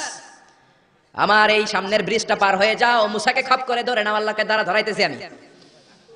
ফেরাউনের অর্ডার শুনে সেনাবাহিনীরা লেফট রাইট করে মার্চ করতে শুরু করলো। যেতে যেতে ব্রিজের এই মাথা থেকে ফেরাউন সহ সৈনিকেরা যেতে যেতে ব্রিজের মাঝ বরাবর যখন চলে এসেছে, আল্লাহ মুসারে ডেকে বললেন, ও মুসা, অ্যাকশন নিবার মনে চায় কিনা? মুসা নাই বললেন, মনে চায়। অনেক জ্বালাইছে বেয়াদবটা আমারে, ঘুমাইতে দেয় নাই, খাইতে দেয় নাই, খালি হামলা চালায়। এখনো এরকম মুসলমানদের ঘরে ঘরে হামলা আছে না নাই? ঘরে ঘুমাতে পারে না, নিজ এলাকায় থাকতে পারে না, অন্য থানায় চলে যায়, অন্য গ্রামে চলে যায়, রাত্রে ঘুম নাই, আত্মীয় স্বজনের সাথে দেখা নাই। দুনিয়ার বুকে কষ্ট করে যাও, জান্নাতের দরজা আল্লাহ তোমাদের জন্য খুলে রেখেছে। আল্লাহ বললেন, অ্যাকশন নিবার মন চায় কিনা মুসা? মুসা বললেন, অবশ্যই। আল্লাহ বললেন, অ্যাকশন নিতে চাইলে আর দেরি করা যাবে না, লাঠিটা তোলো। সুবহানাল্লাহ কইবেন না? মুসা আলাইহিস সালাম লাঠি তুললেন। লাঠি তোলার সাথে সাথে লোহিত সাগরের এই মাথা থেকে ওই মাথার বিশাল ব্রিজ, পুরো ব্রিজটাইকে ভ্যানিশ করে দিল কে? উদাও, কোনো ব্রিজ নাই, শূন্যের মধ্যে সবগুলো থপাস থপাস করে পানিতে পড়তে শুরু করেছে। ও মিয়া, লোহিত সাগর এটা বাংলাদেশের পদ্মা যমুনার মতো হবে মনে হয়? তাহলে মেঘনা নদীর মতো, ব্রহ্মপুত্র, কপোতাক্ষ নদ, বিশাল বড় সাগর, কোন কুল কিনারা পায় না। আবার মেঘনা নদীর মতো হলে মিঠা পানির পানি গিলে গিলে খাওয়া যেত। সাগরের পানি কি মিঠা পানি নাকি লোনা পানি? এই সুন্দর ফুল সুন্দর ফল, মিঠা নদীর পানি, আল্লাহ তোমার মেহেরবানি। মিঠা নদীর পানি হলে খেয়ে ফেলতো, কিন্তু লোহিত সাগরের লোনা পানি, লবণ পানি আর খেতে পারে না। এক ঢোক ভিতরে যায়, বমি করে 2 ঢোক ফালায়। খেতে খেতে খেতে খেতে ফেরাউনের পেটটা এত বড় হয়েছে, আজীবন খেয়েছে মানুষের বাড়ির লাউ, অন্যের বাড়ির কদু, অন্যের বাড়ির খাসির রান। আজকে বেয়াদবের বাচ্চাটারে লোহিত সাগরের লবণের পানির মধ্যে চুবাই কে? পানি খেতে খেতে পেট এত বড়। এবার হাত তুলে কয়, আমি ভালো মানুষ। কি বলে? আমি ভালো মানুষ, আমি ঈমান আনলাম। বনি ইসরাইলের লোকেরা যার প্রতি ঈমান এনেছে, মুসার রব, হারুনের রব, ওই আল্লাহর ছাড়া আমি কাউরে মানি না। কত ভালো মানুষ দেখছেন? আল্লাহ বললেন, no, the time is up, the time is up, I never accept your ঈমান নাও। এখন তোর ঈমান আমি কবুল করব না। জিব্রাইলরে বললেন, ওর মাথাটা একটু ঠাইসা ধর, আর একটু জুবা দিয়া আর একটু লোনা পানি খাওয়া। জিব্রাইল কিছুই করলেন না, ওইটা তো এমনি শুধু ভাসতেছে। মাথাটা একটু ঠেসে ধরলেন, আর কয়েক ঢোক পেটের ভিতরে ঢুকায় দিল কে? আল্লাহ বললেন, ফালইয়াউমা নুনাজ্জিকা বিবাদানিকা লিতাকুনা লিমান খালফাকা আয়া। ও ফেরাউন, তুই মরে গেলি, কিন্তু তোর লাশকে আমি মারবো না। তোর লাশটা গলবে না, পচবে না, কোনো কীট পতঙ্গ তোরে খাবে না, কোনো তিমি মাছ তোর দেহের মধ্যে তার জিহ্বা লাগাবে না। কিয়ামত পর্যন্ত তোর চাচাতো ভাই, খালাতো ভাইদের জন্য তোর দেহটারে আমি সুটকি বানিয়ে রাখলাম। আজও ফেরাউনের লাশটা রয়ে গিয়েছে। আমি নিজ চোখে ফেরাউনের লাশ দেখেছি। মিশরের রাজধানী কায়রোর তাহরির স্কয়ারে তাদের যে মিউজিয়াম, ন্যাশনাল মিউজিয়ামের রয়্যাল মমিস চেম্বারে, আমরা তো আজহারের ছাত্র, ফ্রিতে ঢুকতাম, ফ্রি ঢুকছি, ফ্রি লাশ দেখেছি। পুরো দেহটাকে ব্যান্ডেজ করে রাখা হয়েছে। ফেরাউনের চারদিক দিয়ে আমি ঘুরলাম, এমনি রয়েছে এমনি। আমি কই, ফেরাউন চাচা কেমন আছো? কোনো কথা নাই। আমি বললাম, আমাদের লিডার মুসারে তুমি কম জ্বালাও নাই, গ্লাসের মধ্যে তুমি আটকানো, যদি তুমি গ্লাসের ভিতরে না থাকতা তোমার ঠ্যাং হাত একটাও থাকতো না। কোন ঠিক কিনা? ফেরাউনকে যদি আপনারা পাইতেন এই কসবা এলাকায় ব্রাহ্মণবাড়িয়ায়, কি করতেন? আপনাকে যাওয়া লাগবে না, আমাকে কোনো মাহফিলের মহিলা প্যান্ডেলের পাশ দিয়ে যাইতে পারলেই হইব, বেটিরা দইরা একেবারে সাইজ করে দিবে। বলেন ঠিক কিনা? গোটা বিশ্বের মানুষের ঘৃণা, লানত তার উপর। ওই ফেরাউনের মতো এখনো যারা আছে তারা চলে গেল, তাদের প্রতি এরকম ঘৃণা থাকবে। চিল্লায় বলেন ঠিক কিনা? ফেরাউন চলে গিয়েছে, নমরুদ চলে গিয়েছে, কিন্তু ফেরাউনের চেলারা আছে না নাই? নমরুদের চেলারা আছে না নাই? যুগে যুগে ফেরাউন থাকবে, নমরুদ থাকবে, আর তাদের বিরুদ্ধে আপনাদেরকে মুসা আর ইব্রাহিমের ভূমিকা পালন করতে হবে। চিল্লায় বলেন ঠিক কিনা? এই পৃথিবীটা থাকার জায়গা নয়। ফেরাউন তার জলজ্যান্ত প্রমাণ। অনেকক্ষণ আমি তাকিয়ে রইলাম জাহান্নামের এই নরকিটটার দিকে।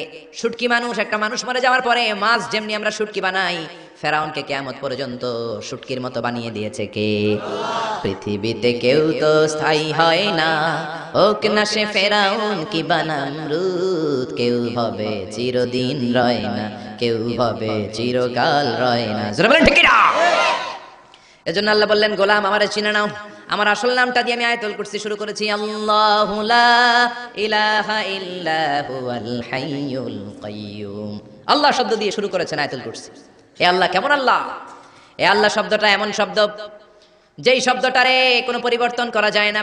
ভগবানের ভগবতী হয়, ঈশ্বরের ঈশ্বরী হয়, গডের গডেস হয়। আল্লাহর কোনো পরিবর্তন আছে নাকি?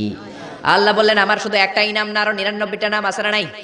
বিষ্ণু বললেন, ইন্না লিল্লাহি তিসআতাও ওয়া তিসঈনা ইসমা। আল্লাহর রয়েছে 99টা নাম। মান আহসাহা দাখালাল জান্নাহ। যে ব্যক্তি কলিজার মধ্যে 99 নাম মুখস্থ করে রাখবে, জাহান্নামের আগুন তার জন্য হারাম করে দিয়েছে কে? হারাম করে দিয়েছে আল্লাহ। এজন্য আল্লাহর 99 নাম মুখস্থ করবেন। রাজি আছেন তো? আল্লাহ বললেন, আমারে তুমি আল্লাহ বলে ডাকো কিংবা রহমান বলে ডাকো, আই ডোন্ট মাইন্ড। আমি কোনো মাইন্ড করি না। আল্লাহর 100টা নামের যে কোনো একটা নাম ধরে ডাকলেই আল্লাহ খুশি হয়ে যায়। চিল্লায় বলেন ঠিক কিনা? কলিদা আল্লাহ আবিদাউর রহমান আইয়াম্মা তাদউ ফালাহুল আসমাউল হুসনা। আমার নাম আল্লাহ, আমার নাম রহমান, যেটা দিয়ে ডাকো আমি খুশি। সুবহানাল্লাহ। আবার দেখেন, আল্লাহ নামটা তো সুন্দর নাম। একটা ছুরি দিয়ে আল্লাহ নামের প্রত্যেকটা অক্ষর যদি আপনি কেটে দেন, তারপরে ওই অক্ষরগুলো দিয়ে আল্লাহর পরিচয় কোরআনে আছে না নাই? আল্লাহ শব্দ দিয়ে আল্লাহ কোরআনে পরিচয় দিচ্ছেন। আল্লাহু ওয়ালিয়ুল্লাযীনা আমানু ইউখরিজুহুম মিনাল যুলুমাতি ইলান নূর। আল্লাহ হলেন মুমিনদের বন্ধু, অন্ধকার থেকে মুমিনদেরকে তিনি আলোর দিকে নিয়ে যান। ঠিক কিনা? এবার আল্লাহ শব্দের আলিফ আপনি কেটে দিলেন। আল্লাহ শব্দের আলিফ কেটে দিলে থাকে কি? কোরআনের পাতায় পাতায় লিল্লাহ দিয়ে আল্লাহ আল্লাহর পরিচয় দিয়েছেন। জোরে বলেন ঠিক কিনা? লিল্লাহি মা ফিস সামাওয়াতি ওয়া মা ফিল আরদি ওয়া হুয়া আলা কুল্লি শাইইন কাদির। এবার লিল্লাহ শব্দের লামটা যদি আপনি ছুরি দিয়ে কেটে দেন, থাকে লাহু। লাহু দিয়ে কোরআনে আল্লাহর পরিচয় আছে না নাই? লাহুল মুলকু ওয়া লাহুল হামদু ওয়া হুয়া আলা কুল্লি শাইইন কাদির। এবার লাহুর লাম যদি কেটে দেন, থাকবে হু। হু দিয়ে মনে আল্লাহর পরিচয় নাই? আছে না নাই? পড়েন সবাই, হুয়াল্লাহুল্লাযী লা ইলাহা ইল্লাহু আলিমুল গায়বি ওয়াশ শাহাদাতি হুয়ার রহমানুর রহিম। চিল্লায় পড়েন আল্লাহু আকবার। আমার আল্লাহ আমাদের সবচাইতে কাছের। জোরে বলেন ঠিক কিনা? আমি আমার বান্দার শাহরগ, কণ্ঠনালী, যেখানে শ্বাসনালী রয়েছে, ওই শ্বাসনালীর রগের চাইতো বান্দার বেশি কাছে থাকি। কোন সুবহানাল্লাহ। আমরা বললাম, আল্লাহ আপনি যদি কাছে থাকেন আপনারা দেখি না কেন? এই শাহরগের কাছে আল্লাহ, আকরাব, অনেক কাছে, তো কাছে থাকলে দেখি না কেন? আল্লাহ বললেন, গোলাম আমারে দেখা যায় না, আমি সবাইরে দেখি, কিন্তু আমারে কেউ দেখে না। কোন সুবহানাল্লাহ।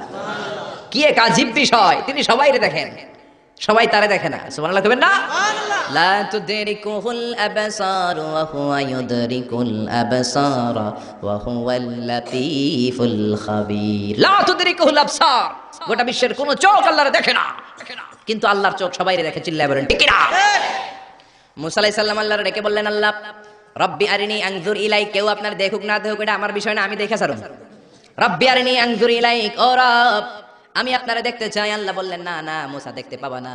লান তারানি, never you can see me মুসা। ও মুসা, দুনিয়ার চোখ দিয়ে আমার দেখা যায় না। জান্নাতে আসবা, আমার মেহমান হবা। জান্নাতের কনফারেন্স রুমে তোমরা যখন বসবা, আমার 70,000 নূরের পর্দা আমি তোমাদের জন্য সেদিন খুলে দেব। সেদিন আমাকে তোমরা দেখবা। মুসা আলাইহিস সালাম বললেন, না রব্বি আরিনি আনজুর ইলাইক, আমি এখনই দেখব। এই পৃথিবীতে সব নবীদের মধ্যে থেকে মুসা আলাইহিস সালামের মেজাজ ছিল খুব গরম। উনি রেগে গেলে, এই মিয়া সাইটটা গেলে মাথার চুলগুলা টুপি পাগড়ি ভেদ করে উপর দিয়ে এরকম খাড়া হয়ে দাঁড়ায় যেত। মুসা আলাইহিস সালাম বললেন, রব্বি আরিনি আনজুর ইলাইক, ও আল্লাহ আমি আপনারে দেখতে চাই। আল্লাহ বললেন, না মুসা আমারে দেখা যাবে না। আল্লাহ বললেন, দেখা যাবে না, মুসাকে আমি দেখেই ছাড়বো। আল্লাহ বলল, না না। আল্লাহ বলে নো, মুসা বলে ইয়েস। আল্লাহ বলে নো, মুসা বলে ইয়েস। আল্লাহ কি বলে? মুসা কি বলে? আল্লাহ বলল নো, মুসা কয় ইয়েস। ভেজাল আছে না নাই? আল্লাহ বললেন, মুসা তিনবার নো বললাম, তুমি তিনবার ইয়েস বললা, তুমি তো ভেজাল লাগাই দিলা মুসা। মুসা আলাইহিস সালাম বললেন, ভেজাল টেজাল বুঝি না, আপনারে আমি দেখাই সারুম। কারণ মুসা আলাইহিস সালাম আল্লাহর আওয়াজ শুনতেন। আপনি কি আল্লাহর আওয়াজ শুনেন? তো আপনার দেখার বাসনা কেমন আর মুসা আলাইহিস সালামের দেখার বাসনা কেমন তো একরকম নয়। উনি তো আল্লাহর আওয়াজটা শুনতেন। ওয়া কাল্লামাল্লাহু মুসা তাকলিমা, without any media, without any via. আল্লাহ সরাসরি মুসার সাথে কথা বলতেন। জোরে করে আল্লাহু আকবার। উনি প্রতিদিন আল্লাহর সাউন্ডটা শুনেন। আল্লাহর সাউন্ড এত সুন্দর, না জানি আল্লাহ দেখতে কত সুন্দর। এই চিন্তা মুসা আলাইহিস সালামের মধ্যে আছে না নাই? এজন্য মুসা আলাইহিস সালাম তিনবার বললেন ইয়েস ইয়েস ইয়েস। আল্লাহ আমি দেখেই ছাড়বো। আল্লাহ কয় নো নো নো। বেজার লাগছে না? আল্লাহ বললেন, মুসা কোন নবী এমন আবদার করে নাই, তুমি কেন করলা? মুসা কয়, আমি এমনই করি। আমি আমার যেটা মনে চাই ওইটা আমি আদায় কইরা সারি। সুবহানাল্লাহ কইবেন না? আল্লাহ বললেন, ঠিক আছে, ফাইন ইস্তাকাররা মাকানাহু ফাসাউফা তারানি। তোমার দিকে নূরের তাজাল্লি দিলে তোমার এত খুঁজে পাওয়া যাবে না রে মুসা। আমি আমার নূরের তাজাল্লিটা আরব বিশ্বের সব চাইতে উঁচু পাহাড় তুর পাহাড়ের উপরে দেব। আমার নূরের ফোকাস আমি তুর পাহাড়ের উপরে দেব। ফাইন ইস্তাকাররা মাকানাহু ফাসাউফা তারানি। তুর পাহাড় যদি টিকে থাকতে পারে তুমি কিছু দেখলে দেখবা, আর তুর পাহাড় টিকে থাকতে না পারলে তোমার দেখা সম্ভব নয়। চিল্লায় বলেন ঠিক না? এই পৃথিবীতে সবচেয়ে বড় পাহাড় এশিয়া মহাদেশে হচ্ছে মাউন্ট এভারেস্ট, ইউরোপের হচ্ছে আলাস্কা পর্বতমালা, আমেরিকাতে হচ্ছে আল্পস পর্বতমালা, আরব বিশ্বের সবচেয়ে বড় পর্বতের নাম হলো তুর পাহাড়ের পর্বতমালা। কোন সুবহানাল্লাহ। এই তুর পাহাড়ের চূড়ায় আমি 2 বার উঠেছি। যে তুর পাহাড়ের কথা আল্লাহ কোরআনে 10 বার বলেছেন। আমার জীবনে এত কষ্ট কখনো হয় নাই যত কষ্ট হয়েছে তুর পাহাড়ে উঠতে। 120 জনের একটা কাফেলা নিয়ে আমি উঠেছিলাম, কাঁধে ব্যাগ। কত কষ্ট যে হয়েছে। পাহাড় কেটে কেটে সরকার রাস্তা বানিয়ে রেখেছে। দিনের বেলা উঠা যায় না, ওঠা শুরু করতে হবে রাত 12টা 1টায়। উঠতে উঠতে আপনি রাত 4টার দিকে পৌঁছবেন। আবার ফজরের আজান দেয়া মাত্রই নামাজ পড়ে ব্যাক করবেন। You have to return back. ওখানে পৃথিবীর প্রাচীন একটা খ্রিস্টানদের গির্জা আছে, সেন্ট ক্যাথারিনা গির্জা। ওইখানে একটা গাছ আছে, যে গাছের ভেতর থেকে মুসা আলাইহিস সালাম আল্লাহর আলো দেখেছিলেন। ওই গাছটা আজও আছে। খ্রিস্টান, ইহুদি, মুসলমান 3 ধর্মের লোকদের জন্য এটা তীর্থস্থান, সবাই যায়।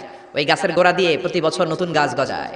খ্রিস্টানরা ওইখানে মনের কথা লিখে, গার্লফ্রেন্ডের নাম লিখে দিয়ে আসে কাগজে, যাতে দেশে আসলে গার্লফ্রেন্ডের সাথে বিয়ে হয়ে যায়। ওই গাছে লাগাই দিলে আপনার গাছ কিছু করতে পারবে না। সুতা লাগাইলে সুতা আপনারা কিছু করতে পারবে না, মিয়া করতে পারে একজন, তিনি কে?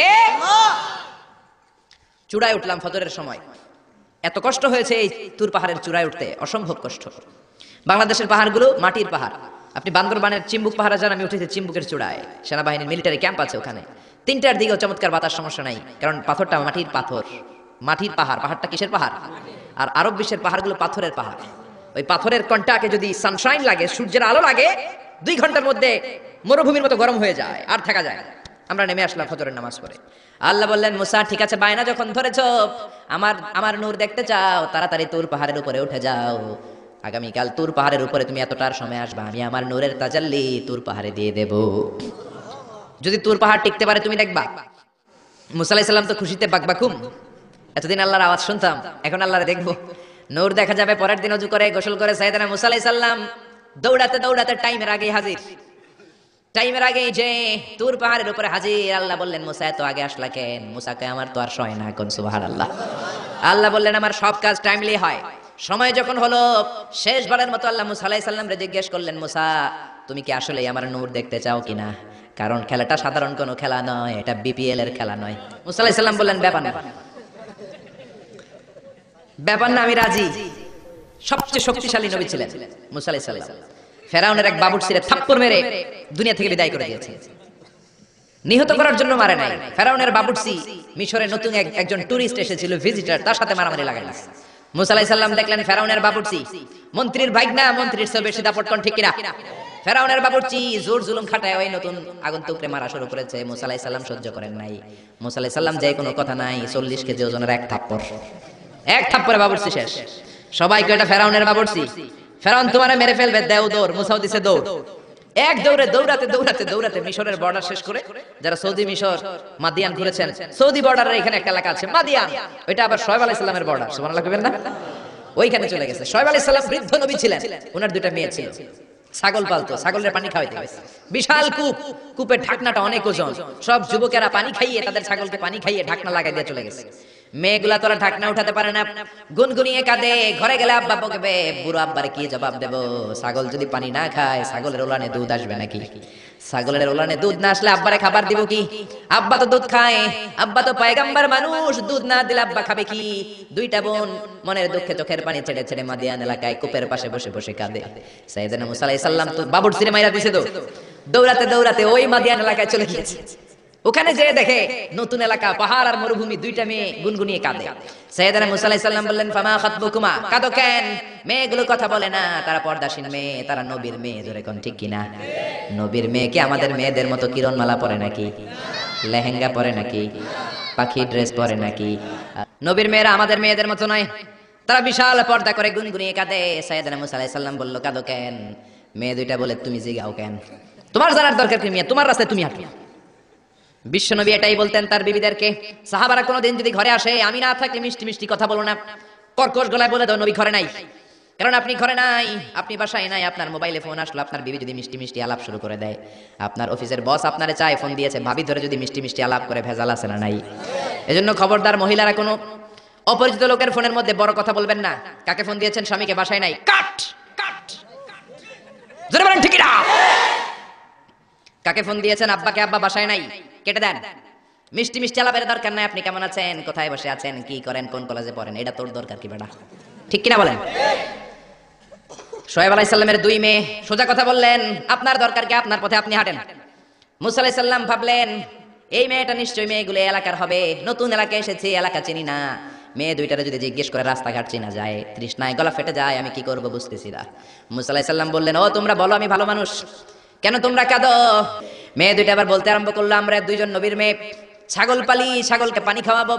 একটা কুয়া আমাদের এলাকায়, যুবক ছেলেরা এসে তাদের ছাগলকে পানি খাইয়ে কুয়ার ঢাকনা লাগিয়ে চলে গিয়েছে। এই কুয়ার ঢাকনাটা উঠাতে 10 জন পুরুষের দরকার হয়, যেটা 10 জন পুরুষ পারে না। তোমার মতো সলিমুদ্দির দিয়ে তো হবে না, তোমার মতো সলিমুদ্দির দিয়ে তো এই কাম হবে না। যেই কুয়াটা উঠাতে, কুয়ার ঢাকনা উঠাতে কয়জন লাগে? তো তোমারে বলে লাভ কি? মুসা আলাইহিস সালাম বললেন, তাই নাকি? এই কথা আমার তো তোমরা চিনো নাই, আমি মুসা। সুবহানাল্লাহ কইবেন না? মুসা আলাইহিস সালাম বললেন, আইনাল বের, কুয়া কোথায়? হাদা হুয়াল বের, এই তো কুয়া। মুসা আলাইহিস সালাম সামনে যে ডান হাতে ইউজ করেন নাই, বাম হাতে একটা ধাক্কা মারছে। বাম হাতের ধাক্কায় কুয়ার ঢাকনা 10 হাত দূরে যেয়ে পড়েছে। এই ঘটনা দেখে মাইয়ারা ছাগল দিয়ে দিছে দৌড়। মেয়ে মনে করেছে মরুভূমির মাঝখানে জিন টিন কিছু হবে। মুসা আলাইহিস সালাম ডেকে বললেন, যেও না, আমি জিন টিন নই, ইন্নামা আনা বাশারুম মিসলুকুম, আমি তোমাদের মতোই স্বাভাবিক মানুষ। মেয়েগুলো আবার পর্দা করে এসেছে। মুসা আলাইহিস সালাম বললেন, আমিও তৃষ্ণার্ত, আমি আগে পানি খাই, তোমাদের ছাগলগুলোরও খাওয়াই, এবার তো মেয়েরা খুশিতে বাকবাকুম। ঘরে কোনো কর্মচারী নাই, নতুন একটা কাজের লোক পাওয়া গেছে, আর আমাদেরকে ছাগল নিয়ে পানি খাওয়ানোর জন্য আশা লাগবে না। মুসা আলাইহিস সালাম বললেন, আমি এখানে পথিক মানুষ, থাকার জায়গা নাই। মেয়েরা বলল, সমস্যা নাই, ব্যাপার না, বাসায় চলেন।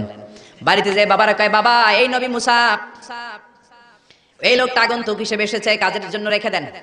মুসা আলাইহিস সালামের গায়ে এরকম শক্তি দিয়েছিল কে? আল্লাহ। ওই মুসা আলাইহিস সালাম বলেন, ইয়েস। আল্লাহ বলে, মুসা বলে, আল্লাহ বলে। আল্লাহ বললেন, মুসা আমার তুমি দেখতে চাও, তুর পাহাড়ের মধ্যে সোজা হয়ে দাঁড়াও। সাইয়েদনা মুসা আলাইহিস সালাম সোজা হয়ে দাঁড়িয়ে রইলেন। ঘটনা মনে আছে তো? একটা আর আরেকটার সাথে পেঁচায় ফেলতেছেন না তো? মুসা আলাইহিস সালাম শক্ত করে দাঁড়িয়ে রইলেন। আল্লাহ বললেন, মুসা এই খেলাটা সাধারণ খেলা না, তোমার সাথে আমি আল্লাহর খেলা, দেখবা কিনা বলো? মুসা কয়, আমি রাজি। মুসা কি কয়? আমি রাজি। আল্লাহ বললেন, okay, now I am gonna start the game. আমি এবার গেম শুরু করে দেব। মুসা ডানে বায়ে সামনে পেছনে চতুর্দিকে 12 ফারসাক এরিয়া, 4 ফারসাক এরিয়া, 1 ফারসাকে 4 মাইল, 1 ফারসাকে 3 মাইল, 4 ফারসাকে 12 মাইল। 12 মাইল এরিয়ার মধ্যে যত মশা ছিল, মাছি ছিল, সাপ ছিল, ইঁদুর ছিল, ব্যাঙ ছিল, ঝিঝি পোকা ছিল। আল্লাহ বললেন, 12 মাইল এরিয়ার বাইরে চলে যা, পুরো তুর পাহাড়ের এরিয়াটারে ফাঁকা করে দে, খেলা শুরু হবে। সুবহানাল্লাহ পড়ে। মশা, মাছি, ঝিঝি পোকা যত কিছু আছে সব 12 মাইল এরিয়ার বাইরে চলে গেল, সব চলে গিয়েছে। এবার মুসা আলাইহিস সালাম দাঁড়িয়ে রইলেন। আল্লাহ বললেন, ও জিব্রাইল, তুমিও 12 মাইল এরিয়ার বাইরে চলে যাও। সাইয়েদনা জিব্রাইল ডেকে বলে, আল্লাহ, সৃষ্টির শুরু থেকে আজ পর্যন্ত আমিও তো তোমার নূর দেখি নাই। আল্লাহু আকবার। সিদরাতুল মুনতাহার এইখানে কান লাগিয়ে তোমার আদেশগুলো শুনি, তোমার অর্ডারগুলো নবীদের কাছে আমি উপর থেকে পৌঁছে দেই। আমিও তো তোমার নূর দেখি নাই, আমার ভাই মুসা নবীর সাথে আমিও যদি একটু নূর দেখতে পারি, সমস্যাটা কোথায়? আল্লাহ বললেন না, সমস্যা আছে, কারণ খেলা তো তোমার সাথে আমার না, খেলা আল্লাহর সাথে মুসার। জোরে কোন ঠিক কিনা? তুমিও 12 মাইল এরিয়ার বাইরে চলে যাও, চলে গেল। এরপরে মুসা আলাইহিস সালাম বললেন, আল্লাহ এবার আমি রেডি। আল্লাহ বলল, আমি তো রেডি না, কারণ তোমার দুই কাঁধের মধ্যে দুইটা ফেরেশতা আছে না নাই? কিরামান কাতিবিনা ইয়ালামুনা মা তাফআলুন। ও কিরামান কাতিবিন, খেলা শেষ হওয়া পর্যন্ত তোরাও একটু চলে যা। কিরামান কাতিবিনও নাই। এবার আল্লাহ 12 মাইল এরিয়ার মধ্যে স্পেশাল সিকিউরিটি ফোর্স এঞ্জেল পাঠালেন, ফেরেশতারা চলে আসলো। তারা হাতের সাথে হাত লাগিয়ে, পায়ের সাথে পা লাগিয়ে 12 মাইল এরিয়ার মধ্যে বিশাল সীসা ঢালা প্রাচীর দেয়াল দিয়ে দিল। জোরে কোন আল্লাহু আকবার। খেলার মধ্যে বাউন্ডারির দরকার আছে না নাই? বিশাল 12 মাইলের বাউন্ডারি দিয়ে আল্লাহ বললেন, মুসা শেষবারের মতো জিজ্ঞেস করি, তুমি খেলতে রাজি আছো কিনা? মুসা কয়, ব্যাপার না, শক্ত হয়ে দাঁড়িয়ে রইলেন। আল্লাহ বললেন, ঠিক আছে। রব্বুল আলামিন এবার 12 মাইল এরিয়াটাকে ঘুটঘুটে অন্ধকার করে দিলেন। এত অন্ধকারে মুসা আলাইহিস সালাম নিজের হাত নিজে দেখে না, নিজের শরীরকে নিজে দেখে না। এত ঘুটঘুটে অন্ধকার, অন্ধকার দেখে আশেপাশে কোনো আওয়াজ নাই। এতক্ষণ মশামাছির বনবন ছিল, ঝিঝি পোকারে ঝিঝি শব্দ ছিল, এখন কোনো আওয়াজ নাই। মুসা নবীর অন্তরে এবার ভয় ঢুকাই দিছে কে? এবার একটু নড়ে সরে বসছে, ভয় লেগেছে, কিন্তু ওই যে আল্লাহর নূর দেখবে আকাঙ্ক্ষা, মনোবল এখনো হারায় নাই। আল্লাহ আবারও বললেন, মুসা রেডি আছো কিনা? মুসা কয়, কি কয়? ওই যে ব্যাপার না। মুসা আলাইহিস সালাম দাঁড়িয়ে রইলেন, তিনি বললেন, ইয়েস আমি দেখবো। এবার আল্লাহ মুসা আলাইহিস সালামের চোখের পাওয়ার বাড়িয়ে দিলেন। আল্লাহ বললেন, তোমার চোখের জ্যোতি আমি বাড়িয়ে দিলাম, ঊর্ধ্ব জগতের জিনিস এখন তুমি দেখবা, ঊর্ধ্বাকাশের জিনিস দেখবা, উপরের দিকে তাকাও। 12 মাইল এরিয়াকে অন্ধকার দূর করে আলোময় করে দিলেন। এবার সাইয়েদনা মুসা আলাইহিস সালামের চোখে এত পাওয়ার, উপরের দিকে তাকিয়ে সব দেখতে পেলেন। কোন সুবহানাল্লাহ। তাকিয়ে দেখলেন প্রথম আকাশের মহাশূন্য, তারপরে প্রথম আকাশ। আমরা যেটা দেখি এটা কিন্তু প্রথম আকাশ না। আপনি জীবনেও আকাশ দেখেন নাই। আকাশ কি এত কাছে? আপনি যা দেখেন it's a space, open space. প্রথম আকাশের মহাশূন্য, তারপরে প্রথম আকাশ, তারপরে দ্বিতীয় আকাশের মহাশূন্য, তারপরে দ্বিতীয় আকাশ, তারপরে তৃতীয় আকাশের মহাশূন্য, তারপরে তৃতীয় আকাশ। আপনারা সূর্য, চন্দ্র, galaxy, Milky Way, black hole, Proxima Centauri, Alpha Centauri, Alpha Centauri B, যা দেখেন সব প্রথম আকাশের মহাশূন্যের ভেতরে। চিল্লায় বলেন ঠিক কিনা? মুসা আলাইহিস সালাম তাকিয়ে দেখলেন তারা দেখা যায়। এরপরে প্রথম আকাশ, তারপরে দ্বিতীয় আকাশের মহাশূন্য, তারপরে দ্বিতীয় আকাশ। একটার চেয়ে আরেকটা আকাশ বড়, বলেন ঠিক কিনা? বিষ্ণু বললেন, প্রথম আকাশের চেয়ে দ্বিতীয় আকাশ কত বড়? শোনো শোনো, তোমার হাতের আংটিটা যদি মরুভূমির মাঝখানে তুমি ছেড়ে দাও, মরুভূমির তুলনায় তোমার হাতের আংটি যত ছোট, আল্লাহর দ্বিতীয় আকাশের তুলনায় আল্লাহর প্রথম আকাশ তত ছোট। একটার চেয়ে আরেকটা বড়। তিনি সপ্ত আকাশ দেখতে পেলেন, তারপরে দেখলেন সিদরাতুল মুনতাহা, তারপরে তাকিয়ে দেখলেন বাইতুল মামুর। এটা ফেরেশতাদের কিবলা। জোরে কোন ঠিক কিনা? আমরা কাবা ঘরে মক্কায় যে চারিদিকে তাওয়াফ করি, ফেরেশতারা ঠিক কাবার বরাবর উপরে বাইতুল মামুরের চারদিকে তাওয়াফ করে। একসাথে 70,000 ফেরেশতা করে। একবারে 70,000 ফেরেশতা একবার যদি তাওয়াফ করে, কিয়ামত পর্যন্ত দ্বিতীয়বার কোন ফেরেশতা তাওয়াফের চান্স পাবে না। কোন সুবহানাল্লাহ। কোটি কোটি ফেরেশতা সিরিয়াল দিয়ে তাদের কাজ শেষ করে এখানে তাওয়াফের জন্য লাইন দিয়ে থাকে। চিল্লায় বলেন আল্লাহু আকবার। এরপরে সাইয়েদনা মুসা আলাইহিস সালাম তাকিয়ে দেখলেন বিশাল বড় কোরআনের বাড়ি দেখা যায়। বাল হুয়া কোরআনুম মাজিদ ফি লাউহিম মাহফুজ, লাউহে মাহফুজ দেখতে পেলেন। এরপরে তাকিয়ে দেখেন আল্লাহর কুরসি দেখা যায়, তারপরে দেখলেন আল্লাহর আরশ দেখা যায়, তারপরে দেখলেন আল্লাহর 70,000 নূরের পর্দা দেখা যায়। কোন সুবহানাল্লাহ। এবার আল্লাহ নূরের পর্দা থেকে নূরের ফোকাস করবেন। সবচেয়ে ছোট পর্দা হলো প্রথম পর্দাটা। রব্বুল আলামিন বললেন, মুসা তুমি শেষবারের লাস্ট ডেস্টিনেশনে, শেষ স্টেশনে চলে এসেছো। এবার যদি তুমি আমার নূর দেখতে চাও দেখাবো, তুমি দেখতে না চাইলে খেলা বন্ধ করে দিব। দেখতে চাও কিনা? মুসা বলে, আমি দেখতে চাই। রব্বুল আলামিন মুসার কথা শুনে এবার নূরের পর্দা থেকে নূরের ফোকাস দিবেন। কতটুকু দিবেন? মুফাসসির হয়রান হয়ে গিয়েছেন, ব্যাখ্যায় কি বলবেন। কেউ কেউ বলেছেন মিসলা উনমুলাতিল খুনসার। এই যে আমরা কানি আঙ্গুল বলি না, এটারে আরবিতে এটার বলে খেনসার, এটার বলে ইবহাম, এটার বলে সাব্বাবা, এটার বলে উস্তা, এটা বিনসার, এটা খেনসার। ইবহাম সাব্বাবা আমরা বলি শাহাদাত আঙ্গুল, আরবিতে বলে সাব্বাবা, এটার বলে উস্তা, এটার বলে বিনসার, এটার বলে খেনসার। মুফাসসিরিন একরাম বলেন খেনসার আঙ্গুল পরিমাণ, এই আঙ্গুলের কানি আঙ্গুলের সামনে যতটুকু পরিমাণ, ওই পরিমাণ জায়গা আল্লাহ 70,000 নূরের পর্দা নয়, শুধুমাত্র প্রথম পর্দাটা এতটুকু ফাঁক করেছে। আবার কোন কোন মুফাসসিরিন বলেছেন না না, এত বেশি না। একটা সুয়ের পেছনে যত ছিদ্র, সুয়ের ভেতরে সুতা ঢোকানোর জন্য যতটুকু ছিদ্র লাগে, ততটুকু ছিদ্র আল্লাহ আলাদা করে তিনি ফোকাস করেছেন। ফালাম্মা তাজাল্লা রাব্বুহু লিল জাবালি জাআলাহু দাক্কাও ওয়া খাররা মূসা সাইকা। রব্বুল আলামিন নূরের তাজাল্লি যখন তুর পাহাড়ের উপর দিলেন, 1 সেকেন্ডের জন্য নূরের ফোকাস নয়। 1 সেকেন্ড 1000 ভাগ করলে হয় 1 মাইক্রোসেকেন্ড, 1 মাইক্রোসেকেন্ড 1000 ভাগ করলে হয় 1 ন্যানো সেকেন্ড। 1 ন্যানো সেকেন্ডের জন্য রব্বুল আলামিন নূরের ফোকাস দিলেন। কোন সুবহানাল্লাহ। সুবহানাল্লাহ। ওই নূরের ফোকাস পেয়ে ফালাম্মা তাজাল্লা রাব্বুহু লিল জাবালি জাআলাহু দাক্কা ওয়া খাররা মূসা সাইকা। মুহূর্তের মধ্যে বিশাল সিলসিলাত তুরে সাইরা আল্লাহর নূরের তাজাল্লিতে জ্বলে পুড়ে মেসাকার হয়ে যায়। মূসা আলাইহিস সালাম কি আর দেখবে, এটা তো 1 সেকেন্ডও না। 1 সেকেন্ডের 1000 ভাগ করলে 1 মাইক্রোসেকেন্ড, 1 মাইক্রোসেকেন্ডকে 1000 ভাগ করলে 1 ন্যানোসেকেন্ড। 1 ন্যানোসেকেন্ডের জন্য নূরের ঝলক মেরেছে। ওই নূরের ঝলকে তুর পাহাড় জ্বলে যায়। সাইয়েদনা মূসা আলাইহিস সালাম বেহুশ হয়ে পাহাড়ের উপরে পড়ে যায়। কোন সুবহানাল্লাহ। হুশ ফেরার পরে হাত জোর করে আল্লাহর কাছে ক্ষমা চায়, মাবুদ রে আর জীবনে বায়না ধরবো না, আর জীবনে বলবো না আমি তোমারে দেখতে চাই। জনমের স্বাদ মিটে গেছে, কিছুই দেখতে পারে নাই। এক তাজাল্লিতে বেহুশ হয়ে পড়ে গিয়েছে। চিৎকার করে পড়েন আল্লাহু আকবার। সে আল্লাহ বলছেন লা তুদরিকুহুল আবসার ওয়া হুয়া ইউদরিকুল আবসার ওয়া হুয়াল লাতীফুল খাবীর। আয়াতুল কুরসি শুরু হয়েছে কোন শব্দ দিয়ে? আল্লাহ শব্দ দিয়ে। আল্লাহ বললেন আল্লাহু লা ইলাহা ইল্লাহু, তিনি ছাড়া কোনো ইলাহ নাই। ইলাহ একজন, মাবুদ একজন, চাইতে হবে তার কাছে। জোরে বলেন ঠিক কি না? এজন্য খাজা বাবার কাছে নয়, দয়াল বাবার কাছে নয়, পাগলা বাবার কাছে নয়, ল্যাংটা বাবার কাছে নয়, চাইতে হবে কার কাছে? আল্লাহর কাছে চাইবেন, গণকের কাছেও না, জ্যোতিষ বাবার কাছেও না। জোরে কোন ঠিক কি না? অনেকে জ্যোতিষের কাছে চায়, আসলে নাই। রাশিফল দেখে উল্টা পাল্টা বলে। আপনি আপনার বন্ধুরে নিয়ে গেলেন, বললেন জ্যোতিষ বাবা আমার কোন রাশি, আমার বন্ধুর কোন রাশি? জ্যোতিষ বাবা বলবে তোর ভাল্লুক রাশি, তোর বন্ধুর উল্লুক রাশি। ইন্নাল্লাহা লা ইয়াগফিরু আন ইউশরাকা বিহি, আল্লাহ শিরক ছাড়া সব গুনাহকে ক্ষমা করে দিতে পারেন। শিরকের গুনাহ আল্লাহ কখনো ক্ষমা করেন না। কোন ঠিক কিনা? আবার হাদিসে কুদসিতে আল্লাহ বললেন, গোলাম কিয়ামতের দিন পাহাড় পরিমাণ গুনাহ নিয়ে এসেছো, জমিন পরিমাণ গুনাহ নিয়ে এসেছো, ওই গুনার মধ্যে যদি শিরকের গুনাহ না থাকে আমি পাহাড় পরিমাণ ক্ষমা নিয়ে তোমার দরবারে হাজির হয়ে যাব। এজন্য শিরক করা যাবে না। জোরে বলেন ঠিক কিনা? আল্লাহ বলেন আল্লাহু লা ইলাহা ইল্লাহু, তিনি ছাড়া কোনো ইলাহ নাই। আল হাইয়ুল কাইয়ুম, তিনি হলেন শাশ্বত চিরঞ্জীব। আল হাই মানে দাইমুল হায়াত, দাইমুল বাকা, আজীবন তিনি থাকবেন, তিনি কোনদিন শেষ হবেন না। তিনি হলেন আল হাই। আল হাই মানে দাইমুল বাকা, আজীবন তিনি বেঁচে থাকবেন। সবাই মরে যাবে, তিনি থাকবেন। কোন ঠিক কিনা? কুল্লু মান আলাইহা ফানি ওয়া ইয়াবকা ওয়াজহু রাব্বিকা যুল জালালি ওয়াল ইকরাম ফাবিআইয়ি আলাই রাব্বিকুমা তুকাযযিবান। তিনি অক্ষয়, তিনি অব্যয়, তিনি অনাদি, তিনি অনন্ত, তিনি শাশ্বত, তিনি চিরঞ্জীব, তিনি সদা জাগ্রত, সদা সজাগ। চিল্লায় বলেন ঠিক কিনা? আজীবন তিনি বাঁচবেন, তিনি মরবেন না। এজন্য বলা হয় আল বাকাউ লিল্লাহ। আমাদের দেশে মানুষ মারা গেলে হু হু করে কাঁদা শুরু করে দেয়। আরব দেশে কাঁদে না, তারা কেরাতের সম্মেলন করে। কেউ মারা গেলে 3 দিন পরে কেরাত সম্মেলন করে। এই যে কেরাত সম্মেলন, বিশাল বড় কেরাত সম্মেলনের মধ্যে তারা তাদের মৃত ব্যক্তির জন্য দোয়া করে। কিন্তু আমরা তেমনটা করি না। আমাদের চিল্লাচিল্লি আছে না নাই? আমারে লইয়া গেল রে, সাইরা গেল রে। মহিলারা কাঁদে বেশি, ঠিক কি না? একেবারে চুল টানাটানি মাটিতে গড়াগড়ি খায়, আছে না নাই? আপনি কান্না করলে মাইয়েতের উপর আযাব হবে। জোরে কোন ঠিক কি না? আরবের লোকেরা কেউ মারা গেলে কেরাত সম্মেলন করে আর একে অপরের সাথে কোলাকুলি করে বলে আল বাকাউ লিল্লাহ, বেঁচে থাকবেন একজন, তিনি কে?